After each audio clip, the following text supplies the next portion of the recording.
team than Pirates, which is not happening. Which means that they are tending to the bodies of the players more than any other team because they know that the body is not a machine. You don't take it for service. So when the player is injured, they give him enough time to recover simply because they've got enough talent, enough arsenal in their squad to fill in those missed opportunities. But again, I wouldn't like to go to apportion the blame on Pirates as to why they are losing games because of injuries. I think the best team won on the day. The team that wanted the results on the day got them.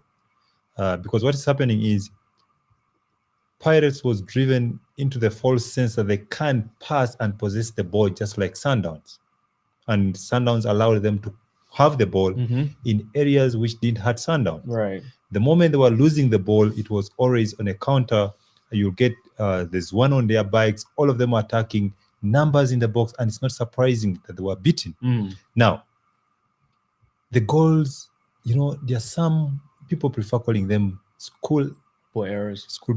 But everybody is talking about Tyson. I would like to say it here.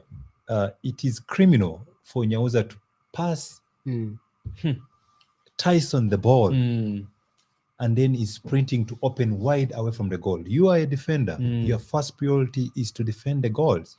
Now, if you give such a suicidal pass to Tyson right in the middle, now there's no any other way he can play the ball apart from hoofing it up. So the mistake Tyson made was to try to look to pass the ball. Already he was on the shoulder. He received the ball in that area and is trying to turn. He's not comfortable on the ball to try and dribble. And he was closed down very well. An example of you can still press a team in the middle of the pitch and get punished.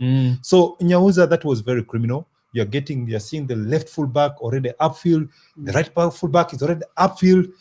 You have on Jesus me, you're playing Sundowns. They're defending champions. What do you expect? So to be hammered in that level is acceptable for them to learn if they are willing to learn. They should not be doing those stupid errors. I've said it. A good defender is a stupid one. Hit it in the stand. Everybody will clap. How you're a no-nonsense defender. Don't try to be clever with the ball. There we go. Punishment. I mean, Tim's point is such a salient one, Greg, about how Sundowns were like, here we go. You can play the ball in areas that don't hurt us. But the moment we get it off of you, in whatever area, that area is going to hurt you. Or we're going to make sure we hurt you. I mean, Sundowns, there was a game plan on that day, and most especially we need to give credit to the whole team, but most especially Peter that came in that team.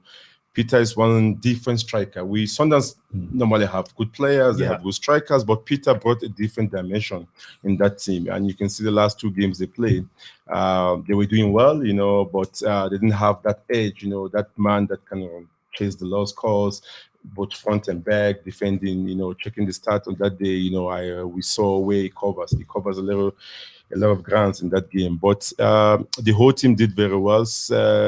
Pirates started very well in terms of, in the first half, they have 2 shots on targets, and Sundowns didn't have any shot on target. And that was surprising, for a caliber team of Sundowns.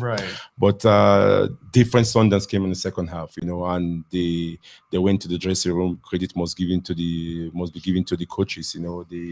They put their heads together, and there was a different Sundowns we saw in the second half. A lot of front pressing in terms of how they set up.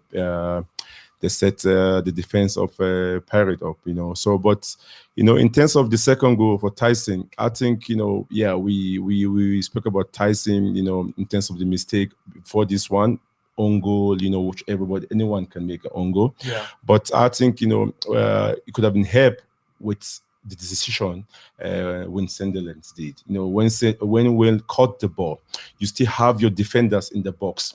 And it's not possible for you to try to pass, to throw. As a goalkeeper, you have that 6 seconds and you have your box, your big box. They always say that as a goalkeeper, whenever you make a save, you need to run out to the edge of the box. So that they can come in front of you. And what happened there when Sunderland make the save, he still passed it there. And when it's crowded, you from the left to the right.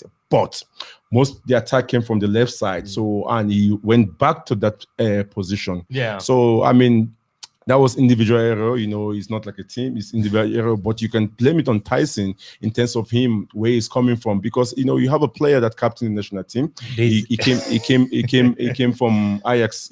And Ajax, they do play the ball. That's what I'm thinking. You're right. When you make that point, they are ball playing philosophy. Listen. So where he was coming from, he is coming from vets that they don't normally, and we should remember, before vets get sold, he was playing right back.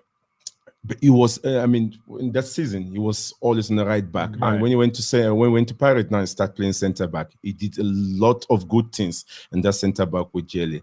But at the end of the day, that game, we always judge on that mistake he did. But we should not forget that Sundowns were the better team on the second half, not the first half. Okay. The first half, Pirates really came out, and you always know, traveling to Nigeria and coming back is always going to be, a problem in terms of the fatigue. But my surprise is, okay, we talk about striker. You need a target man. And Pirate, they have a lot of good strikers, and they need one on that day, because you see in Sundowns, they were using Peter, and he has a speed to close down two centre back. Credit must be given to Sundowns technical team. I think they did very well in the second half. Okay, Tim. You seem to be shaking your head. What are your thoughts on the school of thought that, yes, the traveling took a toll on them, them sleeping in the airport, so to speak, they didn't have the ideal conditions to regenerate and put themselves in the right frame of mind for a game like this, such a big game. One where they were good for 145 of the 90, but, at this level, you have to be solid for both. It comes back to the understanding of your team and the players, to be honest with their bodies. First and foremost, if you did travel and you're fatigued, I don't expect you to run with the ball. The ball doesn't get tired. Yeah. Pass the ball. Use the ball to do that hard work. That's what Sundowns did. Right. They sat back, allowed them to run, and they acted busy, but they were acting busy in front of them. So Sundowns was conserving their energy. On the break, it was always very lethal, and Pirates was not doing that. When they win the ball from Sundowns, they want to play from the same area, giving Sundowns a recovery time. Instead of stretching them, make them, also chase, increase the distance, and see if they can mark you. They did not do that. So Sundowns was able to increase the pace in the second half. And you can't joke around with their striking line. They are very comfortable on the ball. Right. If Peter is not scoring, he's creating goals. There's, Zwane is coming in, that support. But for me, it was more of their stability at the back. Right. With Nascimento coming in and giving that leadership role, that was very key. For me, Sundowns, they've got themselves to blame. Sometimes you need to understand that you're playing Sundowns. You're all big teams, but Sundowns is on another level. Right. Give them the respect they deserve. Know that they can hurt you if you lose the ball in certain areas. Respect that, and then devise means of how you can counter them. You cannot afford to lose a ball when you're attacking Sundowns. Yeah. You won't have the legs to catch them. They'll punish you. Okay. Yeah, I just to add there on Tim. With Pirates, just going in depth with Pirates, I think Pirates already were thin in all margins. Firstly, you look at in terms of their travel. If this game was much important to them, I think, because for them, I don't think money is a problem at Pirates. They should have actually maybe took a chartered flight if they treated this game with a biggest of importance. Say, for instance, they were chasing the league. Now the league is out of their hands. We do understand that, but now you're looking at this. The amount of time that they rested when they're going to play Sundowns. Sundowns was clever. They knew that these players, how they traveled coming back to the country. So when you look at that as a coach, you start by saying, okay, let's sit back. Let's see if they're going to fully exert themselves. Pirates did that in the first half. They fully exerted themselves by trying to see Sundowns, how they're going to cope. But they went to the higher gear. Sundowns set back, and then they waited for them. Second half, this is when now the errors started coming in, because I think first half, Pirates was quite good. Yeah. It looked like the game was going to go for a draw. The way it looked like, even though chances were very minimal. But now you could see the sense of saying, okay, they want to push it to a draw, trying to maybe to reserve the energies now because of them sleeping at the airport, not having enough rest and all of that, because even the coach complained about that. So now with Sundowns, what they did was, okay, second half when they came back, they started pressing them high now and not allowing them to actually to see your Hoto, your Pule trying to go on the counter attack. So when that happened, it helped Sundowns to say, oh, okay, so now it's on their legs now. They are much more tired now. This is when now we can punish them. Immediately when we lose the ball, let's press them quicker because they're not going to be able to do what? To regain position and try to possess position. Right. Okay, that makes sense. I mean, it does strike me as though it was a well-managed game. You know, we talk about game management, and this is a part of it. It's looking at your opponent, saying, okay, cool, let them expire. Yeah. And then come the second half, we'll have a little bit more in our tanks and we'll punish them with that. Now, obviously, they're having the last laugh, Sundowns, because I think everybody was getting carried away on the Amazulu train, you know, thinking, hey, man, here are new candidates for champions. Sundowns come in, have this performance. But more than that, I think it's what, you know, and I think he's proving a point to all the naysayers. Someone like Gift Matupa coming off the bench and being another arrow in the quiver. You know what I mean? It's like now he's getting more game time, getting more confidence. So they just have more weapons into this very strategic and important run at the end of the season. I mean, you know, for Sundowns, okay, the quality of players they sign, and they always, you know, before they sign a player, they always identify before the next season, you know, going to the next season, now they already know which player they need to buy, you know. And if you see the second goal, how the goal came is from Gift that pressed is it Makerenge? Yeah, because when Tyson tried to pass it out, but Makerenge was facing Tyson instead of opening his body. So and Gift pressed him there, immediately got the ball and passed to Peter. And only one thing Peter can do. Peter, and I said, guys, I told you when this guy comes back, it's gonna be a problem. People are like, no, they figured out Peter. The defenders know Peter. I'm like, come on. And you can see the past two games, the one they drew 0-0 and the one they lost against Chiefs. I mean, which the coach don't want to admit that they lost. You know, you see other team can beat you, but Nova is having a hard time. They beat themselves. There was another team on the day. So, but Peter, you know, and you can see the difference that Peter brings to Sundowns. You know, I mean, for now, Peter have gotten all competition, got 17 goals, you know, 8 assists, you know, and he has done so well for Sundowns. You know, if you want to talk about a player that contribute for a team, I mean, Peter will raise his hand up. But Gift, on that day, you know, Gift really show himself up. You know, he has that ability. He has this small acceleration in terms of the box. He's not the one that give you a longer distance like Peter. Peter can go up and down, but within the box, within his space there, he has that acceleration. I was lucky enough to be within a Baroka when he went there for loan. You know, we always know him, and he has that powerful shot. He's a very good striker. But I think you can see he's happy. You know, he's happy in terms of the way he plays. You know, and he's one boy that when he's happy, he give you all. You know, so I think he's a very, very good addition in that striking force. You know, if you look at the Sundowns team, I think there's something that they have created in their team is that each and every player is happy with each other. If Peter is fresh, there's no competition. He will start. The last pass will wait, all will play. So, as I already say, to put on a jersey for a big team, Chiefs, Sundowns, Pirates, it's a matter of when. So you should not put on a jersey and then you start explaining that you have not been playing. There's no such a thing. No, Tim, you see, sometimes some players, you know, is the mindset. You know, some players that don't play for 2 or 3 or 5 games. Depends, you know, some players they train well in terms of preparing yourself if opportunity comes, because you know, okay, in the league now it's 4-yellow cards that one suspension, you know, so it takes a little bit longer. In terms of defenders, it takes a little bit quicker because they tackle and things. But strikers, it's difficult, you know, for you to prepare yourself and saying that, okay, this guy is doing well. How can I prepare myself? You go there, you want to do your best. Now you try to do you try to too much and doesn't work out. They'll say, okay, they prefer the other person that was not that was doing well before. So that's the problem in the big team. That's what I'm explaining. In a big team, you have to be at that highest level. You're not competing with each other. You are just complementing each other. There's a difference between the two. The moment you start competing amongst each other, then that's when you freeze on the end of the game. So what a coach is talking about when they say they want healthy competition for places. Exactly. That's what it is simple. Yeah. You get a last pass coming in, given an opportunity. is out because of the injury. Right. You get Peter coming in. They're all playing well at the same level, irrespective whether they have not been playing or not. I already say, the moment you get onto the pitch, irrespective if you have been injured, once you get on the pitch, it means you are ready to deliver. You understand? You're ready to deliver. There's nothing I've been injured. No. Or you can't deliver. Okay. So okay, guys. people try to explain that. On this.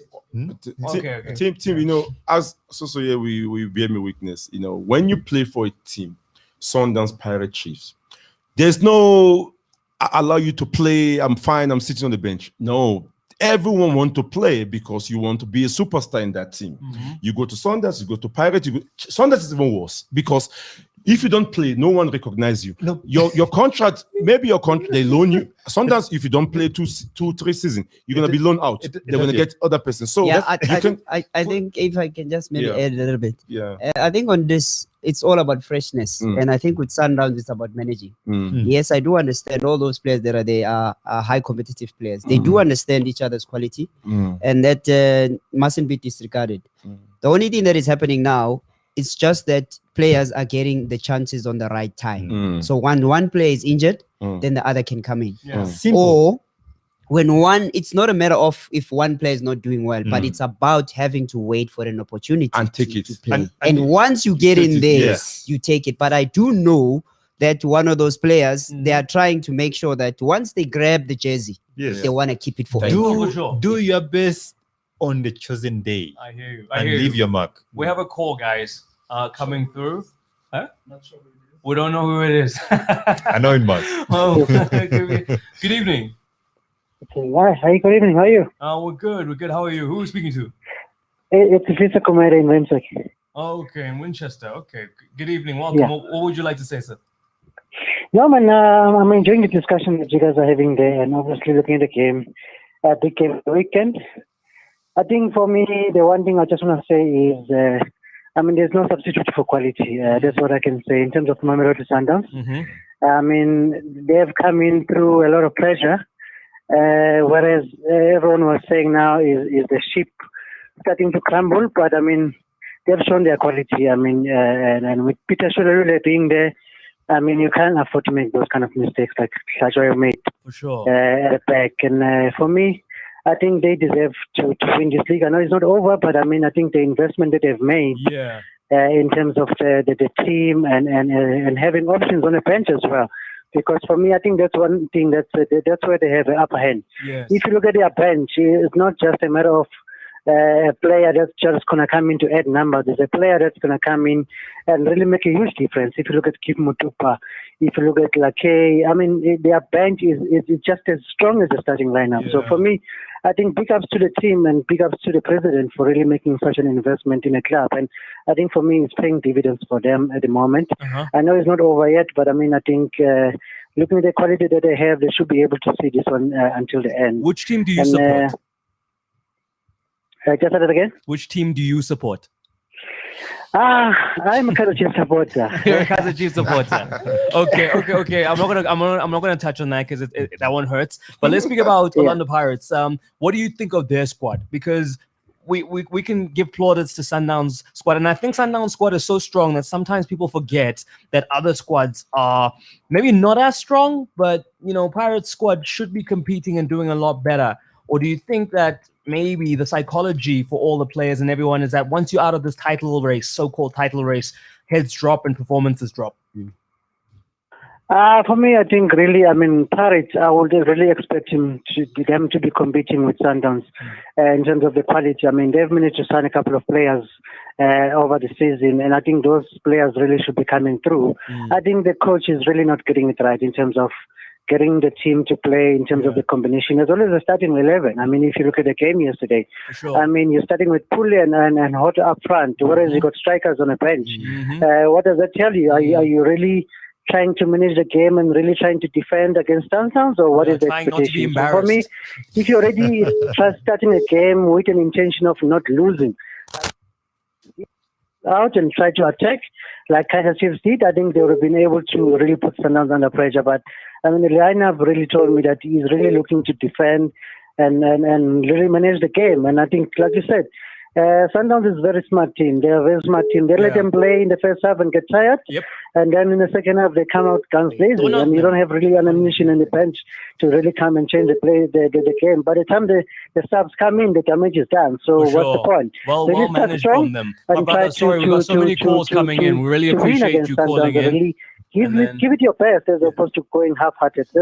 For me, I think that's why the coach is getting it wrong. Thank you very much. Thank you very much, brother. Appreciate that. Robust. And the only reason I cut him off is because we were getting, literally, I could hear the beeping of the other calls coming in. So, like I say, we're building towards something where we'll be able to manage a lot more of them at the same time. But right now, we're just carrying on with the discussion. Some good points being brought up there. We got another call coming in. There we go. This is live. It's live, guys. Live to YouTube. This is what happens. Isa? Hello. Hey, how are you, brother? I'm good, and yourself? Very good, very good. Who are we speaking to? You speaking to Silo? Silo, where are you from, my brother? Where are you calling us from?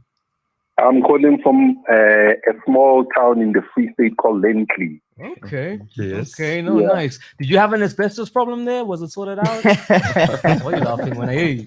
I'm asking you serious questions. I'm asking if you had an asbestos problem there and if it got sorted out. You never had an asbestos problem? No.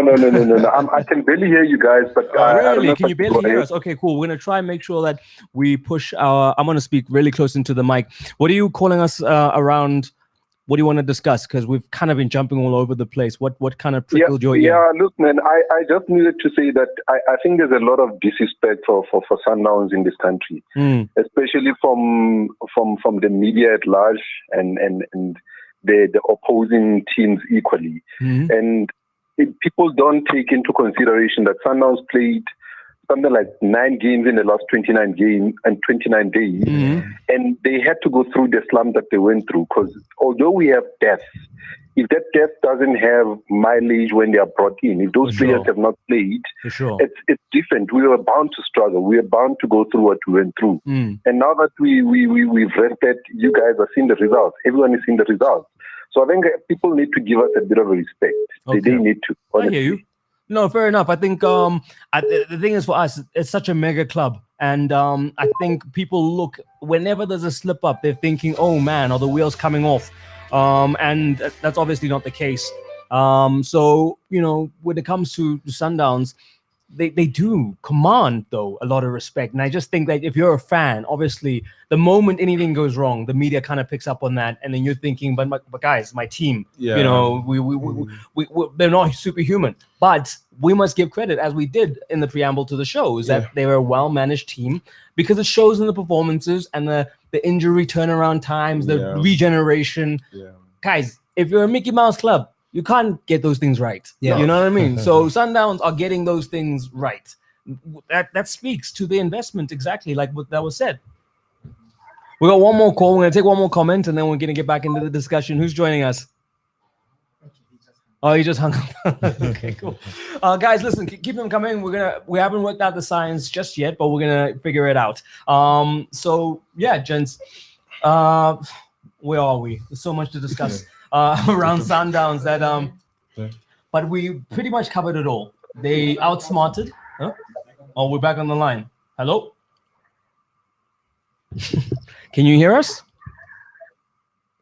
I don't know if he can hear us because I'm not hearing anything from him. Hello? Hi, there we go. Who are we speaking to? Hello, Kamza. How are you? I'm good, sir. How are you? I'm good. Can you hear me? Can you hear me? Yes, sir. We can hear you loud and clear. Go ahead, sir. You're speaking to Monedi from Midrand. Oh, okay, welcome, Mr. Midrand, my baby. What would you like to say? Yep. So yes, Kamza. Yes, sir. Firstly, I want to commend your team there. Great analysis, especially Calvin. I think Tim and Greg, they gave up already on Sundowns. But Calvin was very spot on. One of the big things. He played quality. and he will come back. He didn't say he will come back with Pirates, but he said he will come back. So I just want to say, big up to your guys there for great analysis. Thank you. Thank you very much, brother. Big ups to you too for taking the time out to call in and commend our gentlemen. Like, guys, we might not have the biggest fanciest studio, but trust me, as far as brains and expertise is concerned, we get more out of these guys than a lot of the other people with all their stars and whatnot. You know what I mean? So we speak about what we see and we call a spade a spade. So, guys, let's close that chapter. Congratulations, Sundowns. Now there's the run-in. They're well placed psychologically. You know, such a big victory against against Pirates. Now for this last stretch. I mean, when you play like they did, and they have the weapons coming into the fold, like we said, the guys are getting the mileage in their legs. You know, it's just a scary, scary prospect as to what they can become, this team. Yeah, I think one of it, what is it about now? It's just the psychological part that has to come in. We're looking at it now. They're going to be playing at KEF, and they're playing against a strong team, which is Al Ahly. So now it's good to just sharpen the other guys to be ready if they need to be thrown into these games. And now the coach has variety in terms of if this one comes up, at least now I can rely on this one because now he's much fitter or he's got the match fitness in him. So it's all about now having to manage the players in terms of keeping the players fresh more than having to do a lot in them. The tactical work now needs to be higher. I know they've got like a coach there that is a very humble coach, a very relaxed coach that understands. He keeps them into their show, into their toes. One other thing that the coach always speak about, which is Coach Manova, he always speaks about get the first one and the second one and the third one. But in doing so, don't be arrogant. Try to relax and play your game. Everything will fall into place.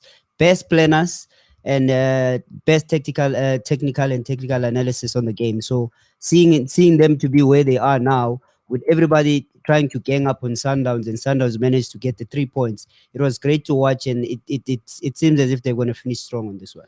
No, Kevin, not everybody ganging on them. No. Amazulu already have recruited. Not everybody. Greg. Amazulu recruited other people to be on Sundowns because they were hoping that Pirates is going to beat them. Once a pirate, always a pirate. So all those players are all the Pirates. All those fans are all Pirates. It was Munib and Benny. Yeah, but now, remember, guys, let's remember one thing. The social media has a loud voice. So when you start saying that, it plays on your ears. But remember, you always press that. If you didn't hear it properly, you press it again. So how many people is going to reach? No. It reached many people because people started thinking, so yes. So what though? I mean, Calvin, in any way in the world, if you want to play and you're competing with someone else and you have opportunity to support the other person, recruit. But you're not recruiting. No, Munib is a legend at Pirates. Yeah. You just feel like, okay, now you guys, I played for you guys. There's a time for you guys now. No, that wasn't it. I don't see it. It wasn't that. No, it wasn't that. The reason I'm giving credit to Amazon is simple. They have given us an opportunity to discuss this game now. Yeah. Not Ulema Zulu. No. Golden Arrows is there too. No, okay, you can say Golden Arrows, but for now we are saying Amazulu because they have been very consistent. Amazulu has dropped some points. Yeah. So now we have this discussion. Otherwise, people had already given the title away to Sundown. Yes. At this moment in time, you seldom watch a wild smile from Coach Mankoba. Yes. Yesterday, it was very broad. Yeah. He's always a serious man. Yesterday, he did smile. You saw Sundown players. There's a lot that's going through the back room, man. On the stands, they were already dancing.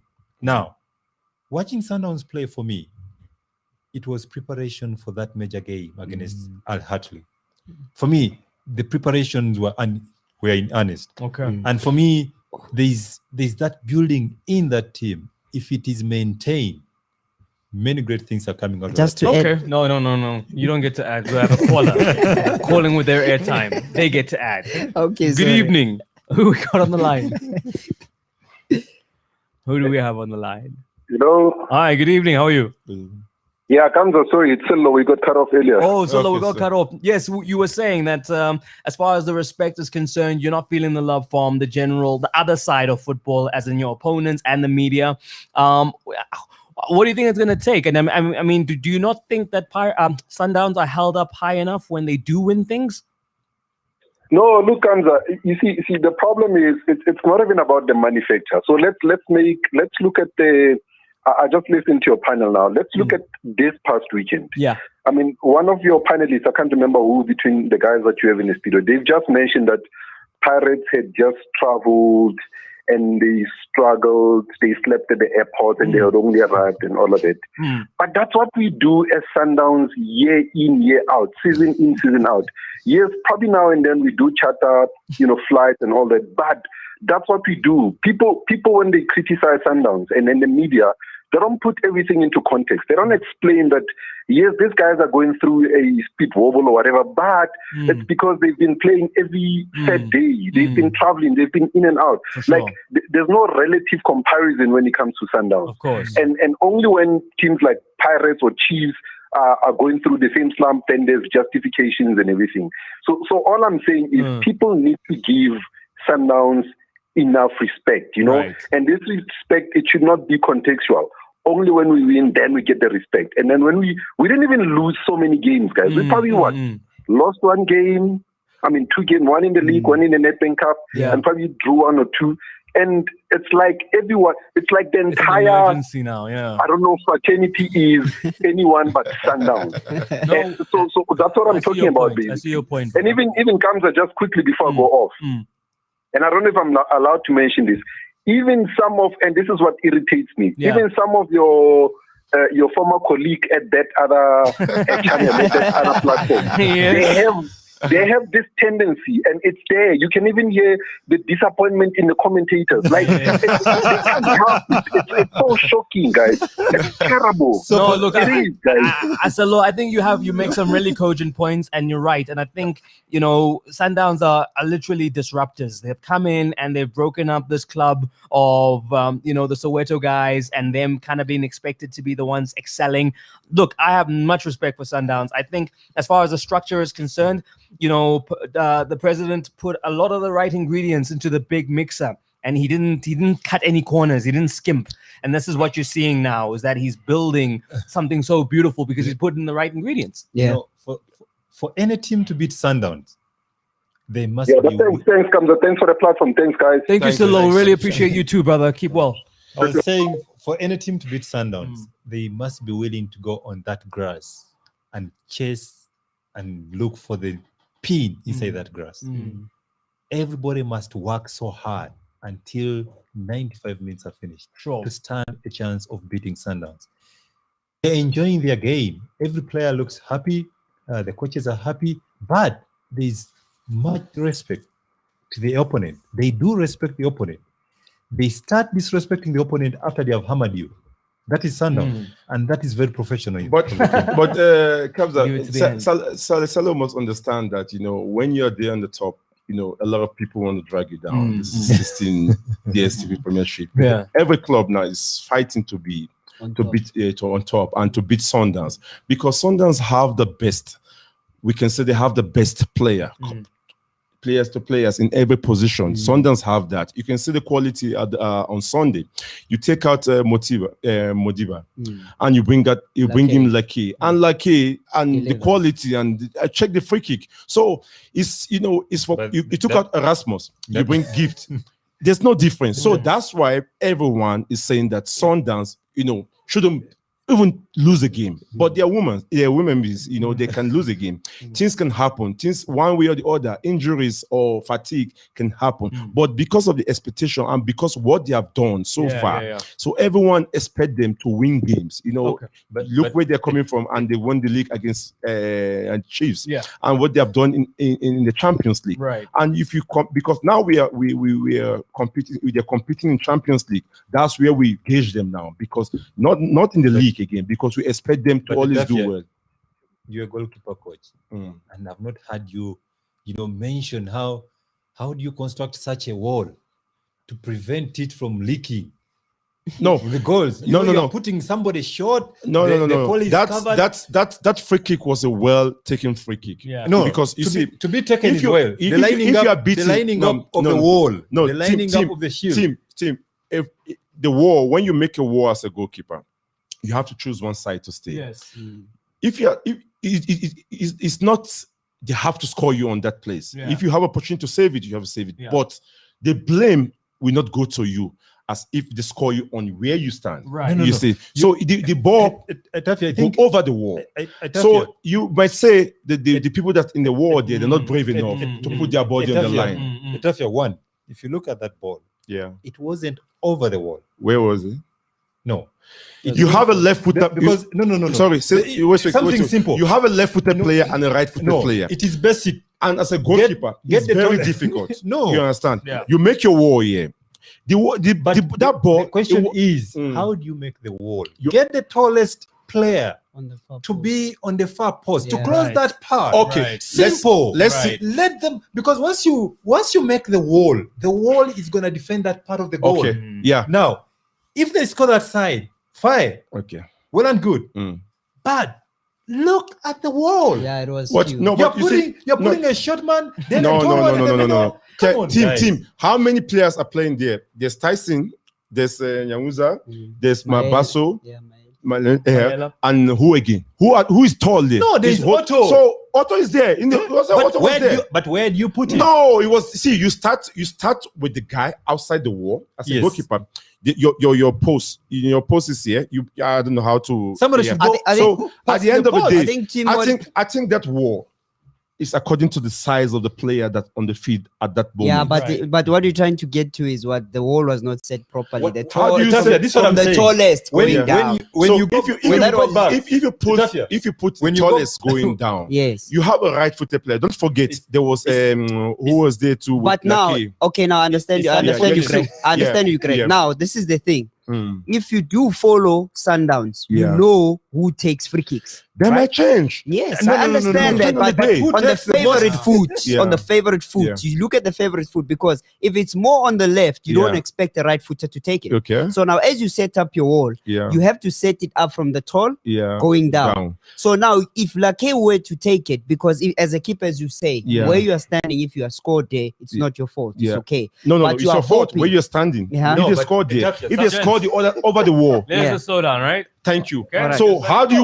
you want this? Say that. This is a already wall. broken. This No, look at the wall. Who broke the wall? No, look at it. Because Who broke the wall? look, Tyson's in the middle, and we're Yeah. talking about height. Yeah, Why is he in the middle? Yeah. He not be to the left. Yes, the Who is tallest there? comes and must Who- block who because is if there? Lake takes it. Yes, Yes, it's on No, the who wrong is the left? position. Why is he doing that? Yeah. Yeah, Wizards. No, if he's there, it's outside the wall. You It's say supposed if he don't the start, tallest he don't comes start up. the The wall. tallest comes up is No. Tyson, Yeah. Nyauza. And Then it Otto. goes down. So folks, Yeah. if you're watching this interaction, But- please go find the highlights and have a look. Yeah. And pause this. I'll even give you a pro tip, right? 605 in the highlights from those other guys, But if you right? see, That will always thank you. Yawuza, you Check say, it. okay, Yawuza there is you see, he start outside the wall. Mm. That Why free sh- kick, is the that free shortest kick. man? Is Why there? should he Who is the be shortest there? man? Nyauza is short. No, you No, have no. Marco. You have Can Marco you- no, there. can you- You can have you- no. there's a lot In of shortest players comparison there. to Otto, But who's this? comparison It's to not Otto. clear for we to see who is there. Yeah. Is Yeah, that? I think that's what's Ndlovu. No. It's not that. Let me see. But Might be Etafia, okay, in all fairness, It's not clear. We Yeah, cannot it's see. Etafia, This Marco- We in all- can't, we can't verify, Etafia. guys. No, Yeah. this In is all- Marco. Etafia. Marco is the one that goes and block the ball. Okay. Right? Etafia, Is it- in all fairness, Yeah. we are saying you have got the ball almost in the middle, Yeah. so you're gonna have No, it's not in the middle. no It's on the left side. I said Put it left side. Look No, at no. it here. And that's what I we've seen said. this. It's left Because side if here. it's more on the left, Yeah. it favors More on the the left, left. Yeah. You understand what I'm saying? Mm. That's exactly what I was saying. The left-footed player cannot go right. Yes. So sometimes you need to use common sense. That's what I'm saying. You They need- haven't been watching you- Sundowns you- free kick takers. Sometimes you need There we go. you need to be clever a bit. But there we go. For- Before For we me, end, I wanna say, here, Kabza, you don't blame the keeper. you know, No because one is it's blaming not the keeper. wall. It's not. No, it's not. we're It's not not. blaming the It's not. keeper. What we are in his saying, place no, there. no. No, it's Let's not be the honest. keeper. You know, Let's blaming blame the the keeper. keeper if we want to. No, And yeah. it's No, if you know, not if no, you who want sets to. up the wall? Yeah. It's the No, goalkeeper. no, no. I hear Who that. sets up the wall? But Tim, Who jumped in the wall? Yeah, exactly. He may set it up, but he can't Who- who- control when those players in the jump. wall react. Okay, this is to- what I'm to the saying. shot. What I'm saying is, once you set up the wall, Yeah. you put your tallest Guys out. to block the outside pole. Mm. It means that as a goalkeeper, you have been helped one side. Mm. Now, once you put somebody who is a little bit shorter, someone who is good as Lakay, Yes. is gonna pick that one, even if he tries to jump. Right. Nyauza He is won't not find short. that ball. I No, hear there you. was a I player hear that you. was outside. I hear you. I hear you It's not guys. clear. We can see who is there. Yeah. Go look at go to a forensic audit and That's check, guys. But that's how we end this segment. And also, we're going to play you a clip of Coach Mangoba. He's busy discussing, obviously, what is a tantalizing fixture on the horizon between him and his former boss, I can say, or colleague, let's call it. This is what he had to say about Sundowns getting matched up with Al Ahly.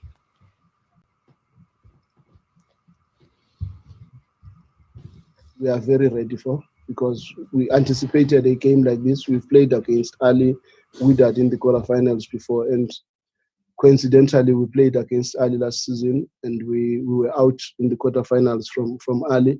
A season before that we did well against them, so we know what is expected of us, and we are optimistic. We've got a team that can compete and win this match. But it's not going to be an easy one. We are playing against a very good team with a coach that is very experienced, a coach that has been important to all of us because we have learned a lot from him, the most successful coach in the country. But this match will be one of those where it will be very difficult for both teams. And I just hope and pray we will be more ready to take it. There we go. Okay. So I guess we will find out soon enough as to how that one pans out. But it's a big cracking encounter to look forward to. And there's so many storylines in that one. Okay, guys, let's press ahead because there's still a lot more that happened this weekend as far as other football games were concerned. And obviously, I'd like to touch on those. But I think that was a really, really nice discussion around that. Golden Arrows and AmaZulu were in action. There was the KZN derby against the two teams that are keeping Sundowns honest, I guess, in terms of that run at the top of the table. And I'm pretty sure, I can guess, I'm willing to put money on this. None of you would have thought Golden Arrows or AmaZulu would be the team chasing chasing Sundowns. No one saw that one coming. No one. No, not before Benny came in and started doing well, but we always know that Mandla was doing well in terms of Golden Arrows. He didn't lose for a very long time until the game against Cape Town City, which they lost as 4-2, if I'm not mistaken. I think, his credits must be given to Golden Arrows and AmaZulu for pushing Sundowns. You always want the league, to always go to the last game, in terms of who's gonna win the league, And I feel Sundowns for this season they have a real competition in AmaZulu and Golden Arrows. No, there's a lot of other teams. How? No. The competition is amongst the same team, Sundowns. Against Sundowns. No. Sundowns, let me tell you something. AmaZulu. Sundowns is competing against itself for a long time in this country. No, not for a long time. A long time. Where in this country. long time? In a long time. How many times they won the league now? Okay, let me explain. Yeah, okay. The long time is just simply meaning that they always won the league on the last day. No. When you mean long time, like maybe like so 5-10 seasons, they have been doing that consistently. No. What Just I'm an saying, expression. what I'm saying, for the last 5 years, we always have a team winning the league on the last day. Okay. For the first time in a long time, we're having a team pulling away. Actually, a team that pulled away for so long. It has dropped some points, but they still have miles away. Now, for the first time, we are seeing that. We are not yet sure, because the DStv Premier League is very different. You'll get one team winning one game and jumping 6 places or 7. In the whole world, if you look at league tables, they're not that compact. It's only in South Africa where one team will win one game and they're from top 8, in the top 8, something like that. You understand? You get one team losing one. It's only here. Actually, the beauty about the DStv Premier League is that I can sit with Sosibo when he's supporting Sundowns. I'm a Kaizer Chiefs fan. We sit together and we eat bread. The only place in the world, football, is only in this country. So we are having a new trend, and I've said it here. Teams are starting to pick up, to grow competitiveness, that they want to stand on their own. As time goes on, the league standing today will be a reflection in years to come, that the big teams, if they don't reorganize themselves and stop announcing themselves as big team outside in the media and put it on the field of play, certain teams are going to take over their positions. Yeah. Okay. I that leads me really nicely because sorry guys, I've been meaning to bring in the conversation, and I don't want you guys to respond because we're going to carry on with this one. But I feel like there's some points being made by the folks commenting. Moraka Kusion says Shalulile is a different breed. That man is giving life to Sundowns, and I now fancy Downs in that CAF semis. We've got Moni Matlala saying Sundowns remind me of Pep's Barcelona. Ricardo is Busquets, Pelé is Xavi, Zwane is Iniesta. They only concede by a counter, on goals and set pieces. Let's see. Guys, why is Sundowns monopolizing South African football? What does it say about the standard of the other 15 teams? That's from Alexander. And then we've got who else here? Koketo Miller, Pirates fan, no doubt. I've been giving Coach Jay-Z the benefit of the doubt for too long now, but it's pretty clear that he cannot come up with the right selection, so he must leave and take Tyson with him. Wow. Look, He's asking, does Tyson's contract stipulate that he has to play every match unless he's injured or suspended? Wow. There's a problem there's a problem when it comes to the analysis that's been given to Tyson. I think it's unfair, and I'll tell you why. It's a team sport. A center half is as good as his right back, right and left full backs, plus his center mid. If those are not functioning, there will never be any good center half. So you cannot focus on one. I give you an example. Nyoza gets the ball, he passes it to Tyson. Yeah, it's like sandwiched. No, sandwiched. The only if Tyson was clever, that time it was meant to play back to Nyauza. That was the only option. Right. Now Nyauza plays him and he tries to sprint ahead to receive the ball. From who? If the man is There's compromised a by a Sundowns player pass. Yeah. who is just in that space blocking Nyauza from he's hiding away. No, so you pass Tyson, and for you try to go, and Tyson tries to control to get spaces. He tries to clears on to pass leg. He said pass to Peter, and now everybody is saying Tyson. Simply, he was given a rope to hang himself, and he responded accordingly. It shouldn't happen. Clear the ball. Yeah. I think clear the ball and tell Nyauza, please don't mess up. I'm having the having the pin number for the ATM here. It was a hospital You lose pass. the pin number, they take the money, and they took it. Yeah. Hospital pass. I think it just says as much as you're playing. Maybe let's say you're playing a fullback or right back or left back. You cannot pass the ball and follow without understanding that the midfielder has received the ball. Because if you vacate that space, you leave spaces behind. So now the same that happened with Tyson. Tyson was past the ball, and then when he saw no option, he tried to dribble and go forward with the ball. When he was about to pass, it was too late because Sundowns already set the traps. Yeah. And they knew that if the ball comes to him, they're going to put full throttle on him. So try and close him down and win the ball and regain position. And now again, it's criminal for Orlando Pirates to play Tyson those type of balls at the back, knowing very well that he's not that strong starting at the back. But even we do not actually look down on him in terms of his defensive ability. Yes, on his one-on-one duels and the air is strong. Yes, but when it comes to playing, that's where one of his game that needs to improve. I feel that at this time, at least the coach could have take him on the side, at least where he was playing, rather than to play more central, because he's been getting the stick along in the media. Even his teammates are starting to see that. But now what do you do as a team? You start protecting your player because this is the most important player on your team. Why try expose him? For me, even where Tyson received the ball from, it was criminal. Because Nyauza is having the ball and for you already ahead of him. Yeah. A center half is criminal. Yeah. And then I would like to give you an example of Vidic and Ferdinand. Yeah. There is no way Ferdinand could play football without Vidic. Why? Vidic was the freedom fighter. He cleans, fights, wins the ball, and then Ferdinand was the sweeper, cleaning up. That's what you do. Same thing as Tyson. Now you have got two freedom fighters in Nyauza and Tyson. When it's time to play, they can't play. Partnering them. Yeah. It won't work. Sure. It won't work. Because they're two alike. That's why. Two alike. So you need to have a calm influence at the back. You get that one who reads. You know, you had the same issue, Chiefs when Fabian was still playing with Patrick Maberi. Yes. You get that lining.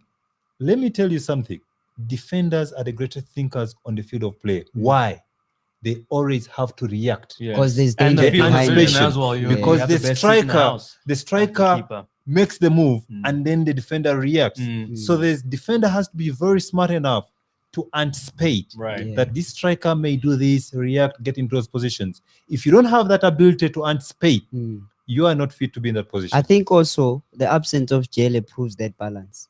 So if Jele could be imbalance. brought, that imbalance. So if Jele could be brought back into the picture, I think it's going to be much balanced because Tyson's plays much better when Jele is there because he's the one who's more calmer and who's the one that organizes very well. Tyson, yes, in terms of the duel, he will win those. He will ones. get the best out hard of Tyson. ones. The Yes, pitbull. yes. And To cut Jele's up, there to cut too. up the passes through the line, he can do that very well. And But now you're getting two players that are playing alike, which is Nyauza and also Tyson. They both fight, they all make fouls, and then now who's got a level head to say, okay, listen, now you've done that. Yeah. Even if you go and fight the striker, but for instance, you look at this.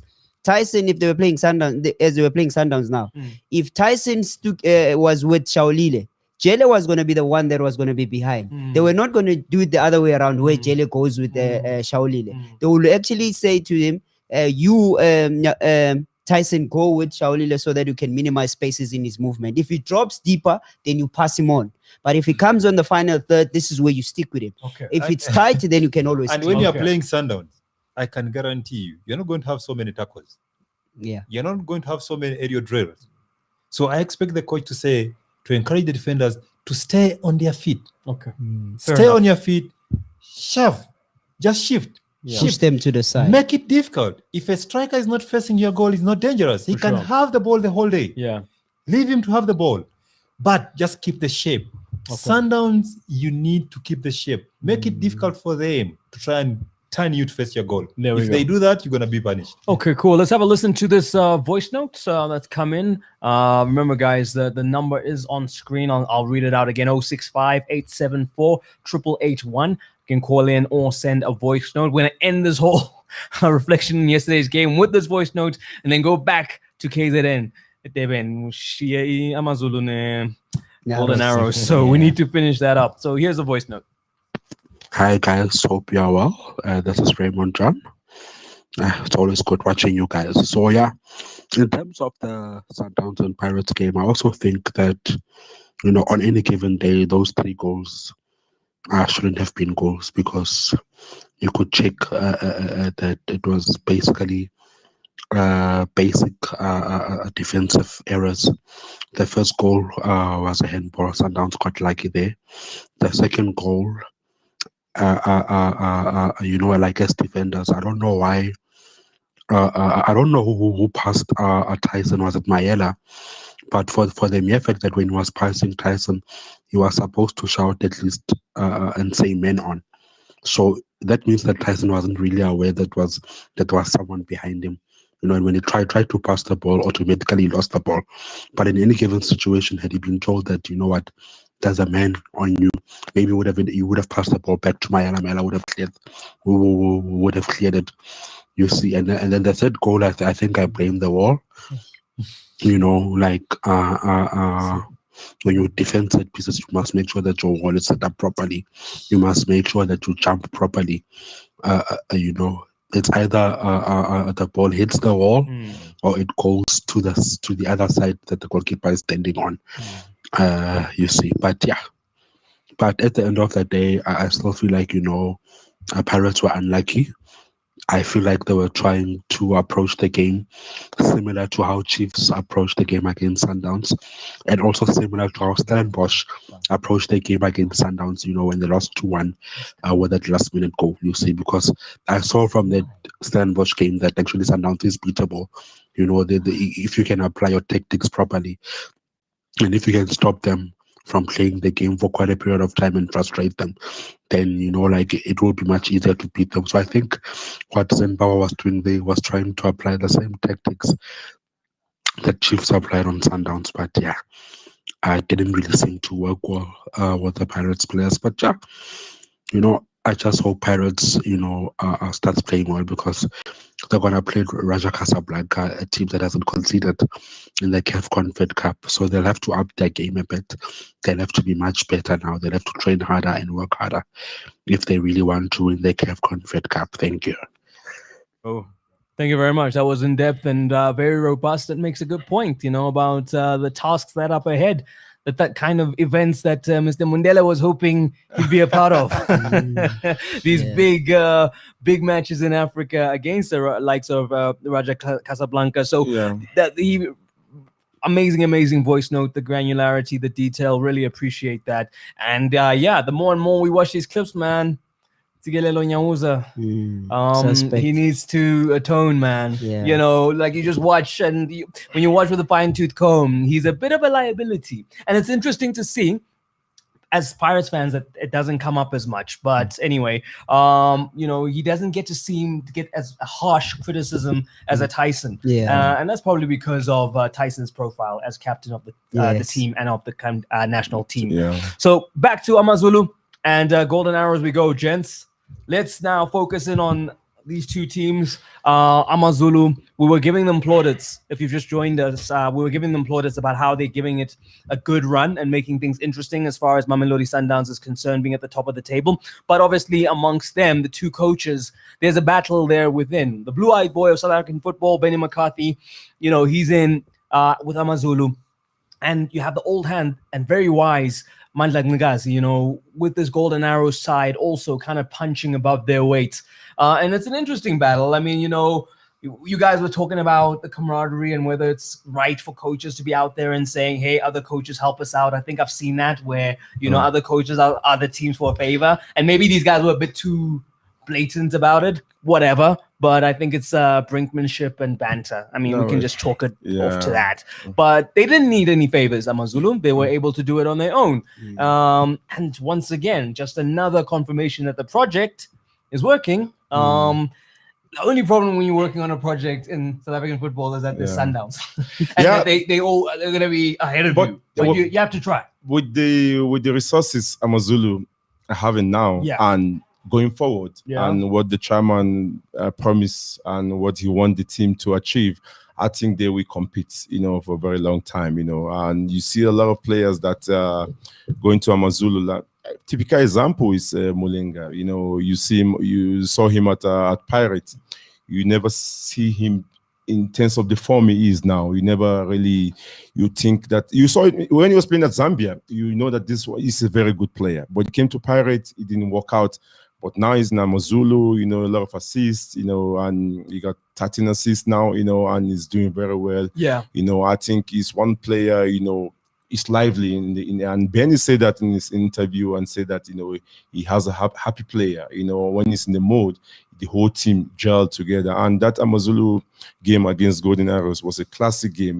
Okay, we were a little bit disappointed with the pitch, because the flowing game, anytime Golden Arrows play, they are always attacking any opponent, and you have that with Amazulu too. First half, Amazulu did very well, in terms of attacking Golden Arrows. They have 3 shots on target. Golden Arrows didn't have any shot on target in the first half, and they miss the cushion goal, which I always say that very important, in terms of Majuro 1, and if they drew that game, that we always go back to that miss of Majuro, but in the second half, Golden Arrows really came out. They played their game. They were having a lot of free kicks in the edge of the box. They were having a lot of corner kicks. They have about 8 corner kicks in the second half, and I think they were just class. It was 2 half. For me, I watched a 2-half game on that day.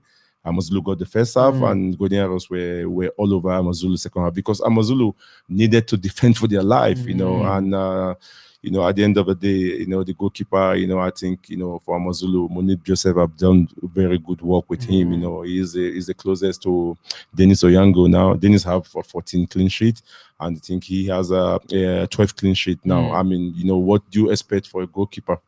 If he's doing well, and not credit him alone, the back four, as you say, you play as a team, but your back four is very important, and I think That's why he's in the Bafana team. And if you get Benny there, I think he definitely play the next game. I hope that doesn't happen. Honestly, I think Benny McCarthy deserves nicer things than the Bafana job. I just, the Bafana job for him, I hope it happens when stuff are sorted, when there's everything is working, and these plans that they put in place are benefiting everybody and Bafana. Because right now it would seem that the success is everywhere but with Bafana. When you look at the national teams, but he's done very well. Could it be, Tim, that they have an unfair advantage, Amazulu? They always have a crowd. Mr. Zunga and his family squat deep in the stands every game. They're the only team that have that kind of support. Yeah, that's team management. All right, team management. So okay. they can have access to the stadium. So eventually, they turn out to be the loud voices for Amazulu. But what is happening at Amazulu now is similar to what happened to Sundowns when Patrice had just taken over.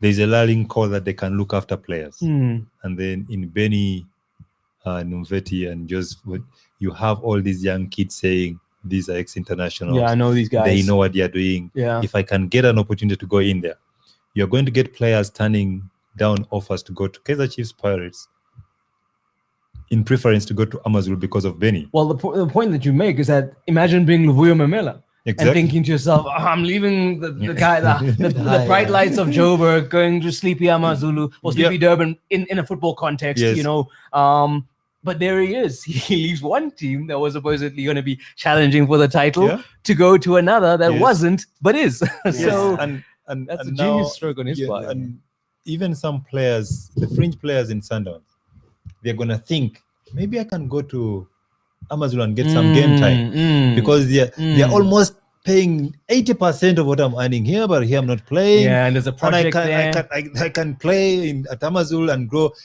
Such projects will be sold to the players by their agents come next season, and there will be a shift. We are having there's going to be a complete change that's happening. But if you look at Amazulu and Golden Arrows, they are two teams that they are fighting for that territory. They want to be, it was a derby, but there's one team that wants to be the top dog. Yeah. In KwaZulu-Natal. Yeah. And at this moment in time, you can see that banner is now dripping into the coaches. And you can imagine what the coaches are saying to the players. Right. And when you see those tackles flying on the field of play, it's coming right from the technical team saying, we can't lose this game. You can pick it up that there's that training drill saying, we cannot lose to this one. We cannot lose this one. Right. So that culminated into the press conference after the game. Yeah, that shouldn't happen. Yeah, I hear my brother here always giving credit to Amazulu, to Golden Arrows. In football, we only remember the winner. Right. Second best, we may not even remember that you played. Football, go win your trophies. Yeah. If we all retired here when you have not been in the finals, so you have not won anything, but easily forget you. But credit must be given to Amazulu and Golden Arrows. Why, as a supporter or as a fan sitting at home, you don't want one team to run away with the league, and it's gonna be like unless you're a supporter of that team. Yes. Yeah. But you want it to go down to the wire, right? And you have Amazulu beginning of the season before Benny came in. Was sitting, 14, on the log, and all of a sudden now they are competing with Sundowns. Okay, rewind that back. Say Benny McCarthy start the season with Amazulu. Imagine where they're gonna be now. So credit must be given to Amazulu. No. Credit must be given to Sundowns because they have defied their attempt and they are running away with it. No. The right. Sundowns if I'm chasing you, Sundowns, if I'm chasing you, Sundowns were under and you pressure. disappear away from me. Yeah. What credit should I get for not getting you? Where did disappear? They are still number 2. No, the same point. He two-footed him, right? And then Sundowns got two-footed, rolled, and then they got got up, up, kept on running. But they still, But you didn't catch him. You just got him down. They put on a taboo. Yeah. You can't see them anymore. Yeah. They're gone. You credit. Sorry, no, because Greg. No. Also, just to bring this into the discussion now, and you can both opine on it. Is clearly for Arrows. It's one of those now or never kind of things where if you have to ask yourself which of these two teams are going to replicate this form next season, one's going to be stripped for parts, and then you know the other, and it might be even stripped for parts by the other. Yeah. And you say, listen, no, come over this side, or they might come up to Joburg. That's the situation here. You got Golden Arrows who are in the best position ever. We got a caller on the line. Let's go. Hopefully, we're getting some AmaZulu and Abafana Best 10 fans calling in to discuss their teams, because we want to hear from everybody. Who's on the line? Hi, Kamza. How are you doing? I'm good, man. How are you?